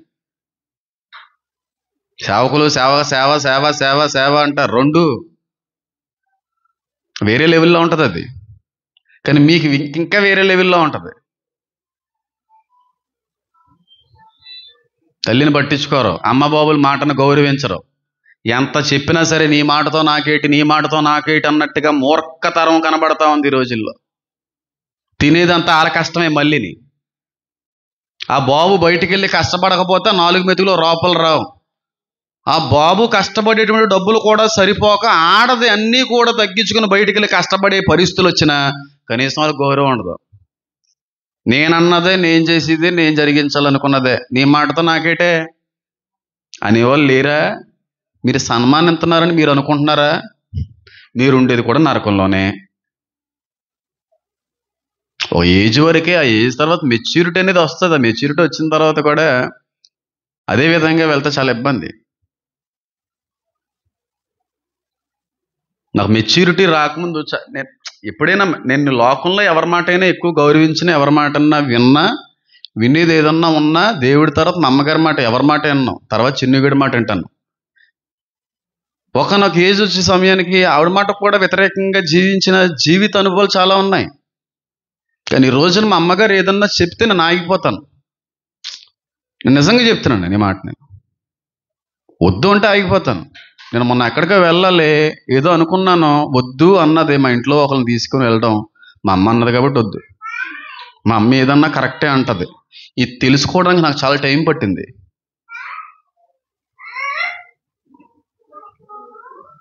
ఏదైనా సరే చాలా విషయాల్లో 100లో 99.9% మా అమ్మగారు ఏ విషయంలో కూడా అంత అడ్డుపరిచే విధంగా ఉండరు. ఒకవేళ బాబు అని అంటే అది ఖచ్చితంగా ఆలోచిస్తాను, దాని గురించి ఖచ్చితంగా మాట్లాడతాను. నాకు మ్యారేజ్ అయింది, నాకు పిల్లోడు ఉన్నాడు. ఆ వయసు ఏమి 20-30 ఏం కాదు, 30 ఎబివే ఉంది నాది. పెద్దోడిని, నాకు గౌరవం ఉంది, నాకే ఎక్స్పీరియన్స్ ఉంది. అయినా మా అమ్మగారు మాట వినాలి. అన్నీ నాకు నచ్చినట్టుగా కాదు. ఎక్కడుంది ఈ సన్మానం చెప్పండి?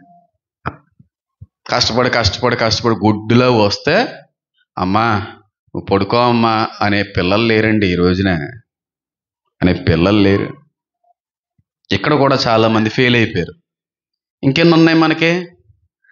ఫస్ట్ 5 ఇంట్లో ఓడిపోయాం. ఫస్ట్ దానిలోనే ఓడిపోయారు చాలామంది. మిగతా 5లో అన్న నెగ్గుతారేమో చూద్దామా? ఇందులో నెగ్గుతారని అనుకుంటున్నాను నేను. 6వది, నరహత్య చెయ్యకూడదు. చెప్పండి, ఇప్పుడు చేతులు ఎత్తండి. మేము హత్య చేయలేదన్న వాళ్ళు చేతులు ఎత్తండి. బాబు ఏదో లింక్ ఎడతారా బాబు అనుకోకండి, ఎత్తండి. హత్య చేశారా మీరు? చేతులు ఎత్తండి మరి, గర్వంగా ధైర్యంగా. ఎత్తపోతే చేతులన్నీ కుళ్ళిపోవును కాక అని ఎత్తని చూసుకోండి. అమ్మ బాబా అంటారు మరి, అదో చూసుకోండి. మరి చేతులు ఎత్తండి, ఎత్తండి. మరి నరహత్య చేయలే కదా, ఎవరిని కూడా హత్య చేయలే కదా, చేయలేదా? అంటే కత్తిలెట్టి పోలేదులే, దానికంటే పొదిలేనా ఇది ఉంది కదా. సూటుపోటు మాటలతో హృదయాల్ని కోసే నాలుక ఉందన్నట్టు. బహుభయంకరమైనది, ప్రమాదకరమైనది. మనిషిని నిలువెత్తిన చాకుతోనో కత్తితోనో చీరేస్తే కాదు హత్య అనేది. ఒక మనిషి యొక్క హృదయాన్ని బ్రద్దలు కొట్టడం హత్యే దేవుని దృష్టిలో. గాయపరచడం హత్య. చచ్చిపోవాలనిపిస్తుందండి, ఆ మాటలు భరించలేక వినలేక అంటున్నారంటే హత్య అది. ఎక్కడ ఓడిపోయారా చూసుకోండి ఒకసారి. కొంతమంది మాట్లాడుతుంటే చచ్చిపోవాలనిపిద్ది, అంత కుళ్ళిపోయిన మాటలు మాట్లాడుతూ ఉంటారు. ఆ మాటలకే చచ్చిపోవాలనిపిస్తుంది. ఇందులో కూడా ఫెయిల్ అయిపోయి అబ్బా ఎక్కడన్నా పాస్ అవుతామా? 7, వ్యభిచరింపకూడదు. ఎంతమంది పాస్ అయ్యారు చెప్పండి? ఇది దీంట్లో మీరు చేయకపోతే ఇంకా మీరు అంత దరిద్రులు ఇంకెవరు లేరంటే దాని అర్థం. చెప్పండి. మేము ఏ పరాయి స్త్రీతో కానీ పరాయి పురుషునితో కానీ ఏ విధమైనటువంటి శరీర సంబంధమైనటువంటి సంపర్కమును జరిగించలేదు అన్న వాళ్ళు చేతులు ఎత్తగలరా? అదేంటి ఎవరు ఎత్తట్లేదేటి? చాలా చీపుగా ఉంటుంది అది. తెలియక చేసినవి ఉన్నాయి, తెలిసి చేసినవి ఉన్నాయి. కొంతమంది వ్యభిచారం అనేది మనిషితో మాత్రమే అనుకుంటారు, విగ్రహాలతో కూడా వ్యభిచారం అన్నాడు దేవుడే. దేవుడి కంటే కూడా ఎక్కువగా ఎవరిని ఇష్టపడినది విగ్రహమే అన్నాడే దేవుడే. అది విగ్రహారాధన, వ్యభిచారం. అది ఎక్కడా ఓడిపోయారు. తర్వాత దొంగిలకూడదు, దొంగతనం చేయకూడదు. మరి దీనికన్నా ఎత్తండి రా, దొంగతనం చేయలేదండి అన్న వాళ్ళు చేతులు ఎత్తండి ప్లీజ్ రండి బాబు. నేను ఏదో చెప్తున్నాను బయట, మా సంఘం అంతా ఎవరో లేరని చెప్పి. నీ సంఘం చాలా అదృష్టవంతులు అన్నారు. దొంగతనం ఎవరు చేస్తారా మీరు? నాయన చెప్పండి రే, చేతులు ఎత్తండి నాయన. దొంగతనం చేయలేని వాళ్ళు ఎవరంటే ఎత్తండి. నేను చేయలేదమ్మా, నేను ఏమీ చేయలేదు. దొంగతనం అసలు చేయలేదు. దొంగతనం చేసిన వాళ్ళు ఉంటాయి, చేయలేని వాళ్ళు ఎవరు లేరా? అంటే చిన్నప్పటి నుంచి ఆడి పెన్సిలు, ఈడు షార్ప్నర్, ఆడ పుస్తకం ఈ కాకుండానే ఇంకా దొంగతనం, ఇంక వేరే దొంగతనాలు ఏం లేవా? వేరే దొంగతనాలు పక్కింటోడు మామిడికాయ, అత్తయ్య గారి నెక్లెస్, లేదంటే పల్లన వాళ్ళ ఆస్తిపాస్తులు. నీది కానిది ఏది ఆశపడినా దొంగతనమే. నీ కష్టం లేనిది ఏది నువ్వు పొందుకున్న దొంగతనమే. దొంగ ఆలోచనది. దీని గురించి మాట్లాడితే చాలా పెద్ద టాపిక్ అది. ఎక్కడ ఓడిపోయారు. నీ పొరుగువాని మీద అబద్ధ సాక్ష్యం పలకూడదు. ఒక్కరు చేయత్తరు ఇది. ఎందుకంటే అక్కడెక్కడ ఈ మొయిడే ఎక్కువలకే కొంతమందికి ఈ లేనిపోని సాడీలన్నీ చెప్తూ ఉంటారండి. అదిగోండి ఫోన్లు చేసి మరి ఇలా అన్నారండి, అలాగన్నారండి. వీళ్ళందరూ సాడీకెళ్ళే లేరా? వాళ్ళ గురించి చెడ్డగా వీళ్ళ గురించి చెడ్డగా మాట్లాడుతున్న వీళ్ళు లేరా? అది నిజమా అబద్ధమా అన్నది దేవుడు తెలుసు. కానీ నువ్వు మాట్లాడుతున్నావు అంటే అబద్ధ సాక్ష్యాన్ని పలుకుతున్నావు. నువ్వు చూడకుండా, నువ్వు దగ్గరుండి వినకుండా, ఇంకొకరు ఏదో చెప్పింది నమ్మి నువ్వు ముందుకెళ్తున్నావంటే, ఆ విన్నదాన్ని నలుగురితో నువ్వు పంచుకున్నావంటే ఏ సాక్ష్యాన్ని పలుకుతున్నావు నువ్వు? లేనిపోనిదాన్ని క్రియేట్ చేస్తుంటారు కొంతమంది సన్నాసులు. లేనిపోని వాటిని క్రియేట్ చేస్తుంటారు. అబద్ధాన్ని పుట్టించేవారులారా మీకు శ్రమ అన్నాడు దేవుడు. అబద్ధము పలుకు నాలుకలు పెరికివేయబడును అన్నాడు దేవుడు. ఇంక అత్తమాటలు చాడీలే, వాళ్ళ మీద వీళ్ళ మీద చాడీలు చెప్పుకుంటూనే బ్రతికేస్తుంటారు కొంతమంది. అదే వాళ్ళకి ఆహారం, అదే వాళ్ళకి బిర్యానీ, లేకపోతే పూట గడవదో నిద్ర రాదో. ఇప్పుడు చెప్పండి, ఇందులో నెగ్గినోళ్ళు ఎవరైనా ఉన్నారా? చెప్పండి అమ్మా, చెప్పండి. అయ్యి బాబే, ఒకళ్ళు కూడా చేయత్తట్లేదే. సరే, ఇంకొకటి ఏంటండి, నీ పొరుగు అని ఇల్లు ఆశింపకూడదు. దీన్నైనా చేతులు ఎత్తండి. పొరుగు అని ఇల్లు ఆశింపని వాళ్ళు ఎవరైనా ఉంటే చేతులు ఎత్తండి, దమ్ముంటే. దేవుడు మిమ్మల్ని ఖచ్చితంగా దీవిచ్చేస్తాడు ఈ రోజున. మన కష్టం ఉండదో, మన ప్రయాసం ఉండదో, మన చెమట ఉండదు, ఏమి ఉండదో, ఆడాస్తి రాయించేసుకోవాలి, ఈడాస్తి రాయించేసుకోవాలి. నీదది, నీ కష్టంతో నీ ప్రయాసతో నువ్వు సంపాదించినదే నీది. ఇది కూడా నాది కాదని అంటాను ఇప్పుడు నేను. ఇది దేవుడిచ్చింది, మా తాత మూలంగా సంపాదించింది, నాది ఎప్పటికే కాదు. ఎంతమంది చెప్పగలరులాగా? మా నాన్నగారు వెళ్ళి పంపకాలు ఏ జరిగితే మీరు అన్ని పనిచేసుకుని ఎన్ని మిగిలితే ఇవ్వండి, లేకపోతే మానేంట్రా పర్లేదు అన్నాడు ఆయన. ఆ నీతి ఏదో కొంచెం నాలో వచ్చినట్టుంది. నీళ్లు జల్లి కాలు కడిగి నీళ్లు జల్లి నీళ్ళు ఎత్తి మీద తీసుకెళ్ళనిపించింది మా నాన్నగారి నీళ్ళు. మీరు తీసుకోండి, అసలు నాకు ఇవ్వకపోయినా పర్లేదు. మరి ఏ యుగంలో బతుకుతున్నాడు రా మా నాన్న.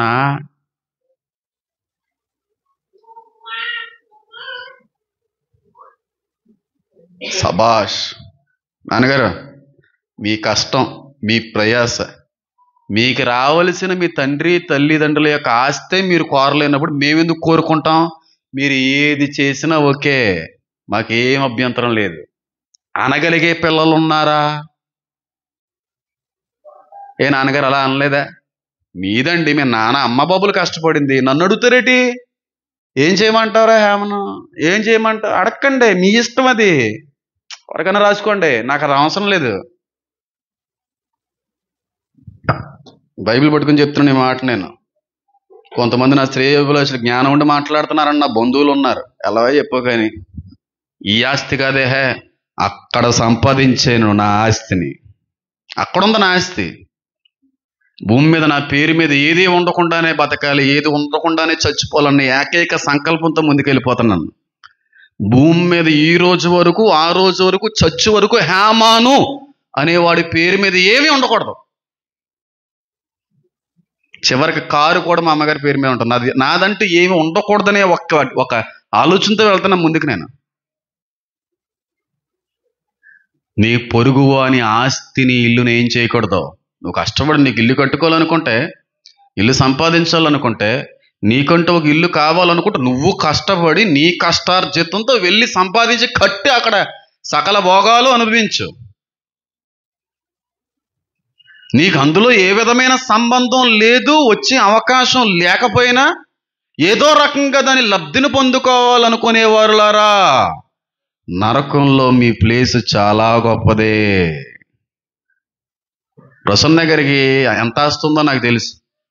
హైదరాబాద్లో కావచ్చు, అమలాపురంలో కావచ్చు, కోనసీమ ఏరియాల్లో వాళ్ళ ఏం కొబ్బరి చెట్లు, పొలాలు ఏని. ఆవిడ ఏమని తెలుసా అండి? ప్రసన్న ఇలాగ ఆస్తి ఇద్దరక్క చెల్లి పేరు మీద రాస్తున్నాడు, నాకేమీ వద్దు, దేవుడు నాకు మంచి కుటుంబాన్ని అనుగ్రహించాడు, నీకు ఎన్నున్నా ఎంతున్నా చెల్లి పేరు మీద రాసే, మంచి సంబంధం చూసి పెళ్లి చేసే. చాలా ఆనందం అనిపించింది, చాలా ఆనందం అనిపించింది. మన అలా వెళ్తుంటే ఇక్కడే మనవి అంటుంటే అనుకున్నాను, అప్పుడు గుర్తొచ్చినాయి అండి. మా తాతయ్య గారి ఇల్లు, మా తాతయ్య గారిది ఇదంతానే ఇవన్నీ చెప్తుంది. అమ్మ బాబోయ్, ఏమీ వద్దు నాకు. అనగలిగే పెదాలు ఉంటాయి గొప్పతనం అండి. కొంతమంది పుట్టుకతోనే వస్తాయి అనుకుంటుంటాను. కొన్నిసార్లు మా అమ్మమ్మ గారు అన్న మాటలు గుర్తొస్తుంటాయి. ఏ చెట్టుకి ఆ ఫలమే కాస్తుంది. అమ్మ బాబులు ఆస్తి పిచ్చోళ్ళు అయితే పిల్లలు ఆస్తి పిచ్చోళ్ళు అవుతారు. అమ్మ బాబులు వాళ్ళది దోచేయాలి, వీళ్ళది దోచేయాలి అనుకుంటే వీళ్ళకి అయ్యే వస్తాయి, బయటికనే వస్తాయా?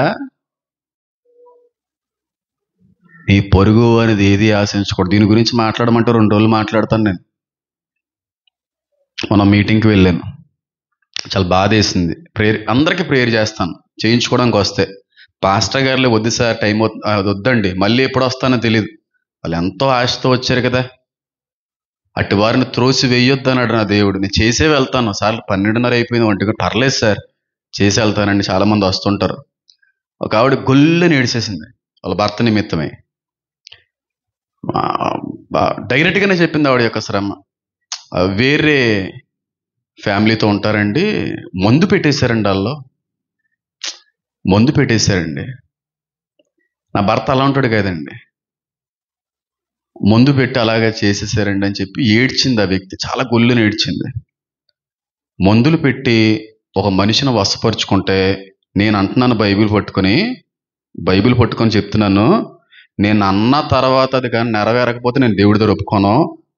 మీ జీవితాలు శపింపబడిపోతాయి, మీ తరాలు శపింపబడిపోతాయి, వచ్చు తరాలన్నీ కూడా పాతాళానికి తొక్కివేయబడతాయి. ఒక మనిషిని మందు మూలంగా వశపరుచుకున్న ఏ ఒక్కడో వర్ధిల్లడో. అతి కిరాతకమైనటువంటి శ్రమ నరకంలో వాళ్ళు అనుభవిస్తారు. ఒక మనిషి మీద అధికారం పట్టేసుకున్నారంటే పూర్తిగా మందెట్టేసి మార్చేసారండి. చాలా భయంకరమైన పాపం అది. కోడళ్ళు అత్తలకు పెడతా ఉంటారు, పరాయి వేలికి పెడతా ఉంటారు, తల్లికి పెడతా ఉంటారు. కొంతమంది తల్లులు సొంత వారితోనే పెట్టిస్తూ ఉంటారు ఆస్తి పోద్దని. ఇక్కడ మందులు పెట్టిన వాళ్ళు ఎవరన్నా ఉన్నారా? ఉంటే జీవితంలో నీ జీవితం బాగుపడదు. ఇది దేవుని నుండి వచ్చే మాట. జీవితంలో బాగుపడదు. నీవు నీ కుటుంబము యేసు నామంలో శపింపబడిపోయారు. ఏడ్చింది, అలా ఏడ్చిందంటే అలా ఏడ్చింది. ధైర్యంగా ఉండడమ్మా, ధైర్యంగా ఉండండి. ఆశించేవాళ్ళు లేరు, పరాయి వాళ్ళు ఆస్తులను ఆశించేవాళ్ళు లేరు. వీళ్ళు బాబుగడు సొమ్ములేగా, కష్టపడింది ఒకడు, అనిపించింది ఒకడునే. ఎవడాస్తులు రాయించేసుకుంటారో, ఎవడాస్తులు లాగేస్తారో నాకు తెలియగడుగుతాను. లాక్కోవచ్చు, రాయించుకోవచ్చులే, కానీ తీర్పు ఉంది కదా.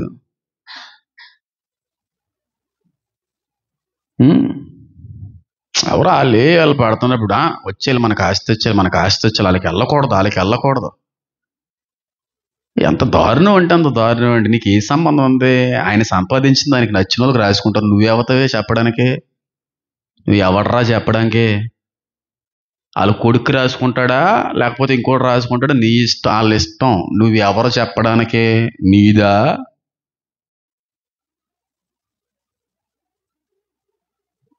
నీ పొరుగు అనేది ఏది ఆశించకూడదు. ఎంతమంది పాస్టర్లో అక్కడ పాస్టర్ గారి దగ్గర విశ్వాసిగా ఉంటారు, సంఘం దోచుకుని పోతారు. ఆ దొంగతనం కాదా? కష్టపడిందంతానేమో ఈ సేవకుడా, ప్రయాసపడింది, దుక్కింది, విత్తనాలు వేసింది, పెంచింది ఈ సేవకుడు. ఈ ఆత్మలన్నీ దొంగిలించుకుని వేరే సంఘాలు. వాళ్ళందరూ దొంగలు కాదు.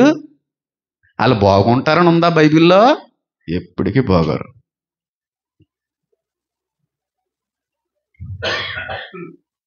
ఎన్ని సంఘాలు ఉన్నాయండి మీకు అని అడుగుతుంటారు అక్కడికి వెళ్ళినప్పుడు. 8 సంఘాలు, 5 తోచబడిన సంఘాలు, 3 నేను జరిగిస్తాను. మరి మీరేమీ అనరా? మీకేమీ అనిపిస్తుందా? నాకు అస్సలు అనిపించదండి. నన్ను దేవుడు హేమాను నీతో నాకు పనుంది అని అన్నాడు. ఆ పని ఏంటి అని అడిగితే నలుదిక్కులకి వెళ్ళి నా రాజ్య విస్తరణ చేయించాలన్నాడు. అదే చేస్తున్నాను. దేవుడు నాకు ఒకవేళ 10 సంఘాలు కట్టు, కోల్పోయిన సంఘాలన్నీ ఆకర్షించుకుంటే అదే చేతును. నాకు అది చెప్పలేదు. నాకు సంఘ బాధ్యతలు ఏమి ఇవ్వలేదు. ఆత్మల రక్షణార్థమైన బాధ్యత ఇచ్చాడు, అంతే. అదే చేయాలి నేను. సంఘాన్ని ఎందుకు నాకు కట్టాలని, పెద్ద మందిరాలు ఉండాలని ఏమీ ఉండదు. నాకు ఆ పని అప్పచెప్పలేదు ఆయన అప్పచెప్పని పని కొరకు నేను ఎందుకు అలా ప్రాకులాడాలి? నాకు అప్పచెప్పింది ఒకే ఒక పని, ఒకే ఒక మాట, హేమాను నీతో పనుంది. కొంతకాలం నేను ఉపవాసం నుండి గడిపి అడిగాను, ఏంటి ఆ పని? నలుదిక్కులకి వెళ్ళి నా నామ మహిమార్థమైనటువంటి రక్షణ సువార్త ప్రకటించాలి. అలాగే అదే చేస్తున్నాను ఇప్పుడు నేను, అదే చేస్తున్నాను నేను. అంతకు మించి నాకేం అవసరం లేదు. ఏది ఆశించను ఎవరిది నేను. ఉంటే తింటాను, లేకపోతే ఉంటాను. ఎవరిది ఏది కోరుకోను, ఎవరిది ఏమీ ఆశించను. ఉత్తిగా ఎవరిచ్చినా సరే పుచ్చుకోను. నాది కాదండి, నాకు వద్దంటేనే అంటాను. ఫ్రీగా అసలు తీసుకోవడం అలవాటే లేదు నాకు, అది అంత విలువైందైనా.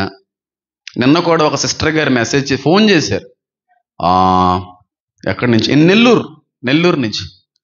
అన్నా, మా ఫ్యామిలీ, మా సంఘం, పాస్టర్ గారు అందరూ బలపడుతున్నారన్న మీ వాక్యాన్ని బట్టి. దానికి కృతజ్ఞతగా కానుక ఇవ్వాలనుకుంటున్నాను. ఫోన్పే నెంబర్ ఎంతో ఎతికానన్నా, ప్లీజ్ అన్నా అంటే వద్దమ్మా, నన్ను ఇలా బతకనివ్వండి అమ్మా. మెసేజ్ చేసింది సిస్టర్, అన్న ప్లీజ్ అన్న. ఒరే ఎవరన్నారండి? షారోన్ నిలరా ఒకసారి.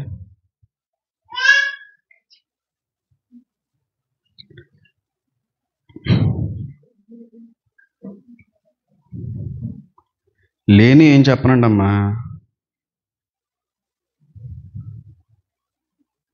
ఇలా చూడరా, ఇలా దగ్గర పర్లేదు, కెమెరాలోకి రా. వీళ్ళు మెసేజ్ చేశారు వెన్నూరు నుంచి. ఇక్కడ ఏమని మెసేజ్ చేశారమ్మా?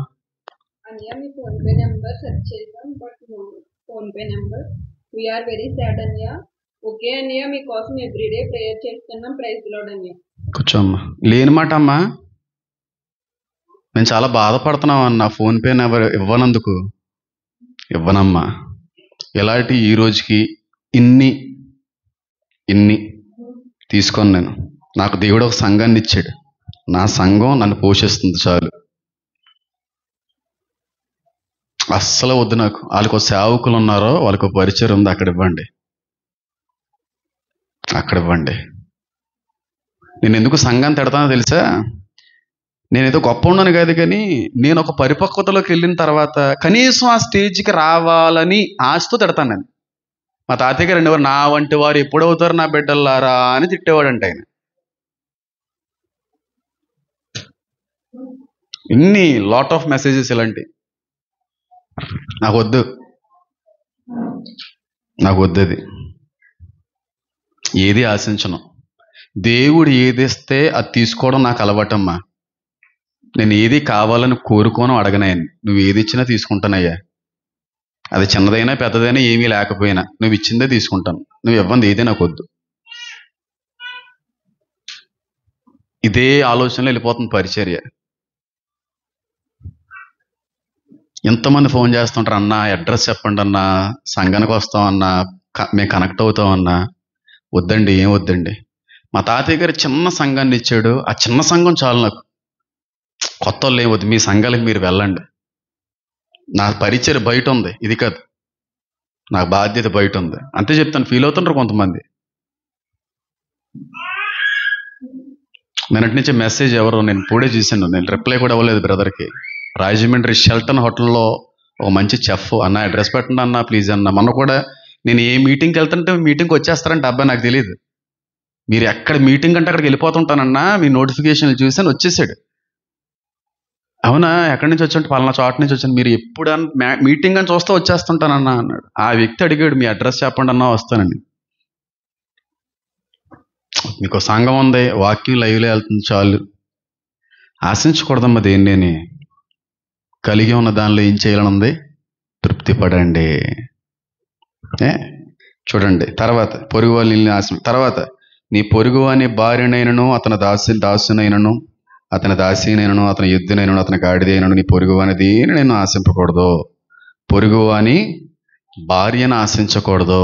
చాలా పెద్ద తప్పు. పెళ్ళైన ఒక ఆడదాన్ని ప్రేమించడం మహాఘోర పాపం. ఒక ఆడదాన్ని, మళ్ళీ చెప్తున్నాను చూడండి, ఒక ఆడ స్త్రీకి భర్త బతుకున్నాడో, భర్త బ్రతుకుండగా ఆ వ్యక్తిని, ఆవిడ్ని మరొక మగోడు ముట్టాడంటే ఘోర పాపం. అది పెద్ద పాపం. భర్త చచ్చిపోయిన తర్వాత ఆ భార్యని వేరేవాడు ముట్టడం కూడా పాపమే. కానీ భర్త బతికుండగా ఆ భర్త యొక్క భార్యతో వేరే పురుషుడు కానీ మోహపు ఆలోచన కలిగిన సెక్షువల్గా కలాలనుకున్న అది పాపం. అది అబీమెలెకు ఏమంటాడు తెలుసు అబ్రహాంతో, ఓరిని ఏం పని చేసావురా, మీ భార్య అని చెప్పలేదే, పెద్ద కొంపే ముంచేలా ఉన్నావు నువ్వు, చెబితే ఏం చేద్దుడు, ముందు అబ్రహాంని వేసేయాల, భర్తను చంపి అప్పుడు ఆ వ్యక్తిని ముట్టడం తప్పు కాదు చాలా ఆచారాల్లో. భర్త ఉండగా, మళ్ళీ చెప్తున్నాను, భర్త బ్రతికుండగా ఆ భర్త యొక్క భార్యని పరాయి మొగుడు కని ముడదామన్నా, లేదంటే భర్త బ్రతికుండగా ఆ ఇంటి భార్య పరాయి మగాడి దగ్గరికి వెళ్ళినా అది చాలా పెద్ద పాపం, చాలా పెద్ద పాపం. అంటే లేనప్పుడు చేయొచ్చని కాదు, బ్రతికుండగా, భర్త బ్రతికుండగా భార్య భర్తన కాకుండా ఏ మొగాన్ని ముట్టినా అయిపోయినట్టే. వాళ్ళు శపించబడిన వాళ్ళతో సమానం. అది పరాయి వాని భార్య అని అందుకే అన్నాడు ఆయన క్లియర్గా. భర్తను కోట్ చేయలేదు, చాలా క్లియర్ భార్య. దీని మీద మాట్లాడితే చాలా పెద్ద డిస్కషన్ అయిపోద్ది, ఎప్పుడన్నా మాట్లాడదాం. మగాళ్ళని ఉద్దేశించి మాట్లాడుతున్నాను, ఆడలను కూడా ఉద్దేశించి మాట్లాడుతున్నాను. అది చాలా చాలా దూరం వెళ్ళిపోద్ది. భర్త బతుకున్నటువంటి ఆ భార్యతో కానీ పురుషుడిగా నువ్వు ఆశిస్తే సెక్షువల్గా కలాలనే ఇంటెన్షన్ తప్పు. సెక్షువల్ డిజైర్స్ గురించి దేవుడు ఏమన్నాడంటే, ఒక వ్యక్తిని మోహపు చూపు చూస్తేనే వాడు వ్యభిచారం చేసినట్టు.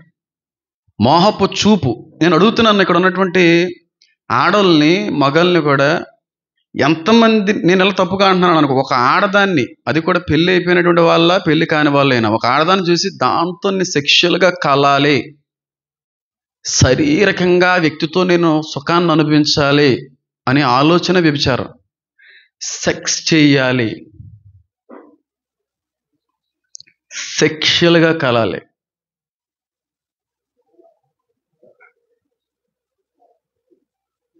సెక్షువల్గా కలాలి అంటే ఇంటిమేట్ అవ్వడం ఫిజికల్గా. Biggest sin in the entire Bible అంటాం. వాళ్ళు శపింపబడిన వారు. పురుషుడు ఎన్ని చేసినా పర్లేదా, వాళ్ళకే శిక్ష ఉంది, కానీ ఆడదానికి ఆడదానికి మరింత శిక్ష ఉంది. భర్త బ్రతికుండగా వేరొక పురుషునితో కలిసే భార్య శాపగ్రస్తురాలు. ఆ కుటుంబాన్ని విచ్ఛిన్నం చేసేస్తాడు దేవుడు, శాంతి సమాధానం లేకుండా బతుకు కాలం అంతయు నరకం అనిపించే విధంగా ఉంటారు. వాళ్ళ సంతానం వర్ధిల్లదు. ఎంతమందికి అర్థమవుతుంది నేను చెప్పేది? జారత్వము చేయువారులారా అని. జారత్వం అంటే ఏంటి తెలుసా? Sex before marriage. పెళ్లి కాకుండా ఒక వ్యక్తితో సెక్స్ చేయడం జారత్వం. అంటే ఒక వ్యక్తితో తాళి కట్టకుండా సెక్షువల్గా ఇంటిమేట్ అవ్వడం, కలవడం జారత్వం. చాలా పెద్ద సిన్ అది. ఈ రోజున ట్రెండ్ అయిపోయింది అది. Sex before marriage is common. ఈ రోజున డేటింగ్స్, ఓయోస్ బాగా నచ్చితే ఉందాం, లేదంటే విడిపోదాం. ఇదంతా బైబిల్దే. వీళ్ళందరూ నరకంలో ఉంటారు అన్డౌటెడ్లీ. అలాంటి భార్యలు ఎక్కువ నరకంలో ఉంటారు. అలాంటి భర్త కలిగి ఉన్న భార్యను మోహించే భర్తలు చాలా భయంకరమైన పరిస్థితిలోకి వెళ్ళిపోతారు. భర్తలు చాలా భయంకరమైన పరిస్థితి. అందుకే అన్నాడు అక్కడ, నీ పొరుగు అని భార్యను ఆశించే మగాడిగా ఉండకూడదు నువ్వు. భార్యను అంటే ఆ భార్యకి భర్త ఉంది కదా, భార్య అని అనకుండా విధవ అనంటే అంతగా ఉండకపోతేనేమో, కానీ భార్య, భర్త ఉన్నంతకాలమే భార్య, భర్త పోతే భార్యగా పిలువబడదు ఆవిడ. Biggest sin in the entire Bible అంటాను.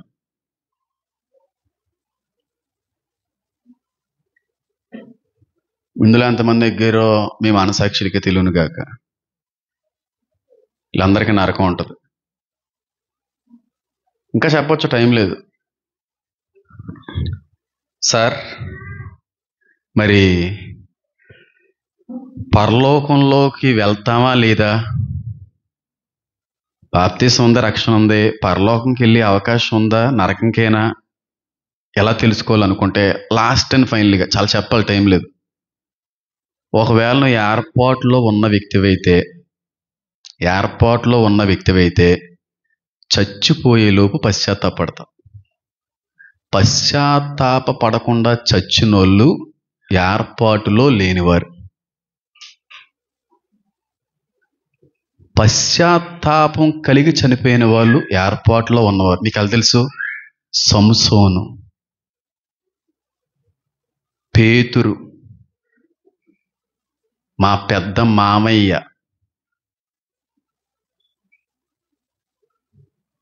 నన్ను క్షమించు, తప్పని తీసాడు ప్రాణం. అది రాలేదంటే ఆ వ్యక్తికి వాడి ఏర్పాట్లో లేడు, మండుచున్న అగ్నిగుండంలో ఉంటాడని అర్థం. అందుకే ఏర్పాటులో కొందరే, లిమిటెడ్ సీట్స్. పెళ్లి కాకముందు వేరే విషయం, పెళ్ళి అయిన తర్వాత వేరే విషయం. మగాళ్ళకి శ్రమ అది. భర్త ఉండగానే ఒక భార్యను ఆశపడుతున్నావంటే అది చాలా పెద్ద సిన్. అది దాని వ్యభిచారం అన్నాడు. ఎంతమందికి అర్థమైంది నేను ఈరోజు చెప్పింది? సైబీరియా అనేటువంటి ప్రదేశంలో నా చిన్నతనంలో ఒక పరిశోధన జరిగింది. ఆ పరిశోధన ఎలా జరిగిందంటే, డ్రిల్లింగ్ మిషన్స్ అంటారు, తెలుసా? డ్రిల్లింగ్ మిషన్స్ భూమి అంతర్భాగాలలో పరిశోధించేస్తూ ఉంటారు. అంటే పెట్రోలియంకి మైన్స్ తవ్వకాల్లో డ్రిల్లింగ్ చేసి భూమి కింద ఉన్న coal, what it means in coal, అలాంటి బొగ్గుని, ఫ్యూయల్స్ని, కొన్ని రకాలైనటువంటి పెట్రోలియంస్ని తవ్వేటువంటి ప్రక్రియ సైబీరియా అనే ప్రదేశంలో. అలా డ్రిల్లింగ్ మిషన్ ఎట్టి బాగా లోతుకు తవ్వుతూ ఉన్నారు. ఇంకా పడట్లేదు. బోరు తవ్వుతారు చూడండి, నీరు ఓట దొరికేంత వరకు కూడా. దొరకకపోతే చాలా ఇబ్బంది, మళ్ళీ వేరే చోట కొంతమంది రాళ్ళు తగిలేస్తూ ఉంటాయి. ఆ విధంగా వెళ్ళి డ్రిల్లింగ్ చేస్తుంటే వెళ్ళగా డ్రిల్లింగ్ మిషను, దాన్ని ఏమంటారండి, వాటిని ఏమంటారు, డ్రిల్ బిట్లు ఇరిగిపోతున్నాయంట. ఒక సర్టెన్ ప్లేస్కి వెళ్ళిన తర్వాత డ్రిల్ బిట్లు అన్నీ ఇరిగిపోతున్నాయి. అదేంటి ఇరిగిపోతున్నాయని చెప్పి కొంచెం పెద్ద డ్రిల్ బిట్లు పెట్టి కొడితే కొంచెం దూరం వెళ్ళిన తర్వాత ఇనుము కరిగిపోతుందంట. అమ్మ పట్టుకోండి అమ్మ, వేరే జస్ట్ ఒక 2 minutes. డ్రిల్లింగ్ బిట్టు కరిగిపోతుంది, ఇరిగిపోయింది ఒక స్టేజ్లో. ఇంకా లోతుకి వెళ్తే కష్టపడితే డ్రిల్లింగ్ బిట్లు కరిగిపోతుంటే వీళ్ళకి అర్థం కాలేదు, ఇదేంటి ఐరన్ ఇనుము కరిగిపోవడం ఏంటి, చావలాగా అయిపోవడం ఏంటి అని చెప్పి కొన్ని స్పెషల్ హీట్ ప్రూఫ్డ్ మైక్రోఫోన్స్ని ఆ గుంటలోకి, ఆ రంధ్రంలోకి పంపించే ప్రయత్నం చేశారు. చాలా 100 kilometers వెళ్ళిపోయింది మైక్రోఫోను. ఆ హీట్ రెసిస్టెంట్ కూడా, ఆ వేడి కూడా 2-3 నిమిషాల కంటే ఎక్కువ తట్టుకోలేదు, అది కూడా కరిగిపోద్ది. 2-3 నిమిషాలు మళ్ళీ బయటకు వచ్చేలా ఆ మైక్ అనేది. కాబట్టి ఒక సర్టెన్ లిమిట్కి వెళ్ళిన తర్వాత మైక్రోఫోన్ మైక్ని పంపించారు కదా, మళ్ళీ 2 minutes దాన్ని బయటకు తీసేశారు. ఆ మైక్రోఫోన్ని బయటికి తీసేశారు. బయటికి తీసి ఆ మెమరీ కార్డ్ని ల్యాప్టాప్లో పెట్టి ఏం జరుగుతుంది అక్కడ అనే ఉద్దేశంతో వినే ప్రయత్నం చేశారు. కెమెరా వెళ్తాయి కదా, లెన్స్ మెల్ట్ అయిపోతాయి కదా, ఈ మైక్రోఫోన్ వినే అవకాశం ఇచ్చింది కనుక కొంచెం పిల్లల్ని హ్యాండిల్ చేయి. వినే అవకాశం ఉంది కనుక ఆ మెమరీ కార్డుని తీసుకుని ల్యాప్టాప్లో పెట్టి అసలు ఏం జరుగుతుంది అక్కడ అనే ఉద్దేశంతో ఆ రికార్డింగ్ని వినే ప్రయత్నం చేశారు. 12 మందో 16 మందో. ఆ 12, 16 మంది విన్నటువంటి శబ్దాన్ని బట్టి వాళ్ళు అన్నటువంటి మాట ఏంటంటే, నరకం అనేటువంటిది ఉన్నదే అని కొంతమంది అంటూ ఉంటారు. ఇది నిజమా కాదా అనేటువంటి అభిప్రాయంలోకి నేను రాలేదు, కానీ చాలా సర్క్యులేట్ అయింది. ఎందుకంటే ఆ రికార్డింగ్లో మనుషులు ఏడుస్తున్నటువంటి శబ్దం బయటపడింది, మనుషులు కేకలు పెడుతున్నటువంటి శబ్దం బయటపడింది. ఆ శబ్దం విన్నటువంటి వాళ్ళు చాలామంది మారు మనసు పొందుకున్నారని, అలాగే ఆ మెమరీ దాటలేదని ఇంజక్షన్లు చేయించుకున్నారనే వార్త కూడా తిరిగింది. అంటే ఖచ్చితంగా పాతాళం అనేది ఉందని 99% వాళ్ళు నమ్ముతూ ఉంటారు. అక్కడ ఉన్నటువంటి ఇప్పటి వరకు పాపం చేస్తున్న వ్యక్తులు, అలాంటి ప్రదేశంలో పడిపోయేటువంటి వ్యక్తులు, ఆ వెయిటింగ్ హాల్లో ఉన్న వ్యక్తులు కేకలు ఎలా ఉన్నాయి అనేది నీకు వినిపిస్తాను. deepest home.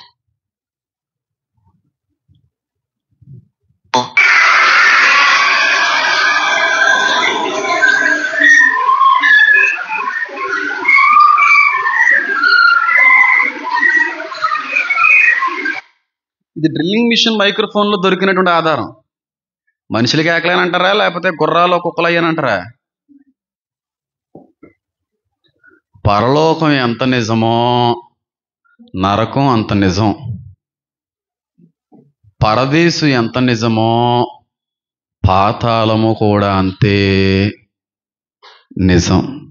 కేకలు కేకలు కేకలు, మనుషుల యొక్క కేకలని చాలా సర్క్యులేట్ అవుతా ఉంది ఇప్పటికే. అది దానిలో నువ్వు ఉండాలని దేవుడు అనుకోవట్లేదు, నిన్ను ఉంచాలని అసలు అనుకోవట్లేదు. నీ చేతులతోనే నీ జీతాన్ని చెప్పండి నువ్వు సంపాదించుకుంటున్నావు. నీ జీతాన్ని నీ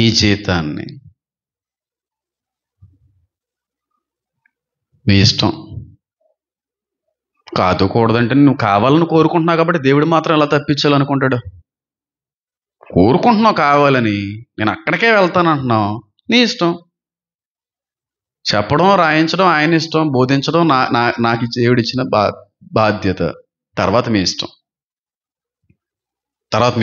10 ఆజ్ఞల్లో మొదటి ఆజ్ఞని గైకుంటే చాలా సంతోషిస్తాను. తర్వాత 9 గురించి తర్వాత ఆలోచిద్దాం. ఫస్ట్ ఆజ్ఞని గైకుంటున్నామని చెప్పండి. నేను తప్ప వేరొక దేవుడు నీకు ఉండకూడదు. విశ్వాసమునకు కర్త అయిన యేసు వైపు చూచుచు వెళ్ళిపోతున్నానంటాడు ఆయన. విశ్వాసం దేవుడి మీద, లోక మర్యాదల మీద కాదు. లోక మర్యాదలను ఆచరించు వారిలారా వెల్ ప్రిపేర్డ్ ఉండండి, మీరు వెళ్ళేది నరకానికే. మంచి చెడు ముహూర్తము చూసి మొదలుపెట్టు వారిలారా 100కి 200% సైన్ పెట్టేస్తాను, నరకంలో ఉంటాను. ఇప్పటికైనా ఆలస్యమైంది లేదే అనే అభిప్రాయంలోకి వచ్చి మానుకుని పశ్చాత్తాపడి ఇప్పటి వరకు జరిగిన వాటి నిమిత్తమే క్షమాపణలు కోరుకుంటే ఖచ్చితంగా దేవుడు క్షమిస్తాడు. నీకు తెలియదు కనుక ఒకప్పుడు, ఇప్పుడు తెలిసింది కదా. లోకసువార్తలు అదే కదా ఉంది. తెలియక చేసిన వారికి దెబ్బలు చిన్నవే, నీకు తెలిసి చేస్తున్నావు దెబ్బలు ఎక్కువ. పైగా దైవ చిత్తానికి విరోధంగా నడిచేవారులారా మీరు శపించబడిన వాళ్ళతో సమానం. శపించబడ్డారు మీరు. దేవుడన్నా, దేవుని మూలంగా సేవకుడన్నా మీరు దానికి ఎదురాడారంటే, దానికి వ్యతిరేకంగానే జీవిస్తామని ముందుకెళ్ళారంటే మీరు బాగుపడితే నన్ను అడగండి.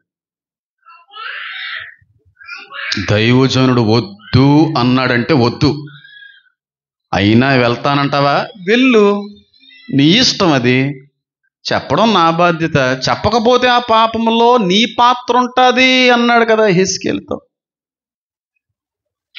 ఇర్మియాతో. నేను అలా ఉండవనుకోవట్లేదు, అందుకే చెప్తున్నాను అన్నీ. నేను మీ ఇష్టం. వద్దు అంటే వద్దు, అవును అంటే అవును, కాదంటే మీ ఇష్టం. అనవసరంగా ప్రాణాలు కోల్పోకుండా, అనవసరంగా లేనిపోని శ్రమలతో పాటుగా వచ్చే తరాలకు శాపాన్ని ఇవ్వకండి. నేను మరలా చెప్పుచున్నాను, చెవి గలవాడు వినుగాక. కళ్ళు మూసుకోండి, ప్రార్థన చేసుకుందాం. నా దేవ, నా తండ్రి,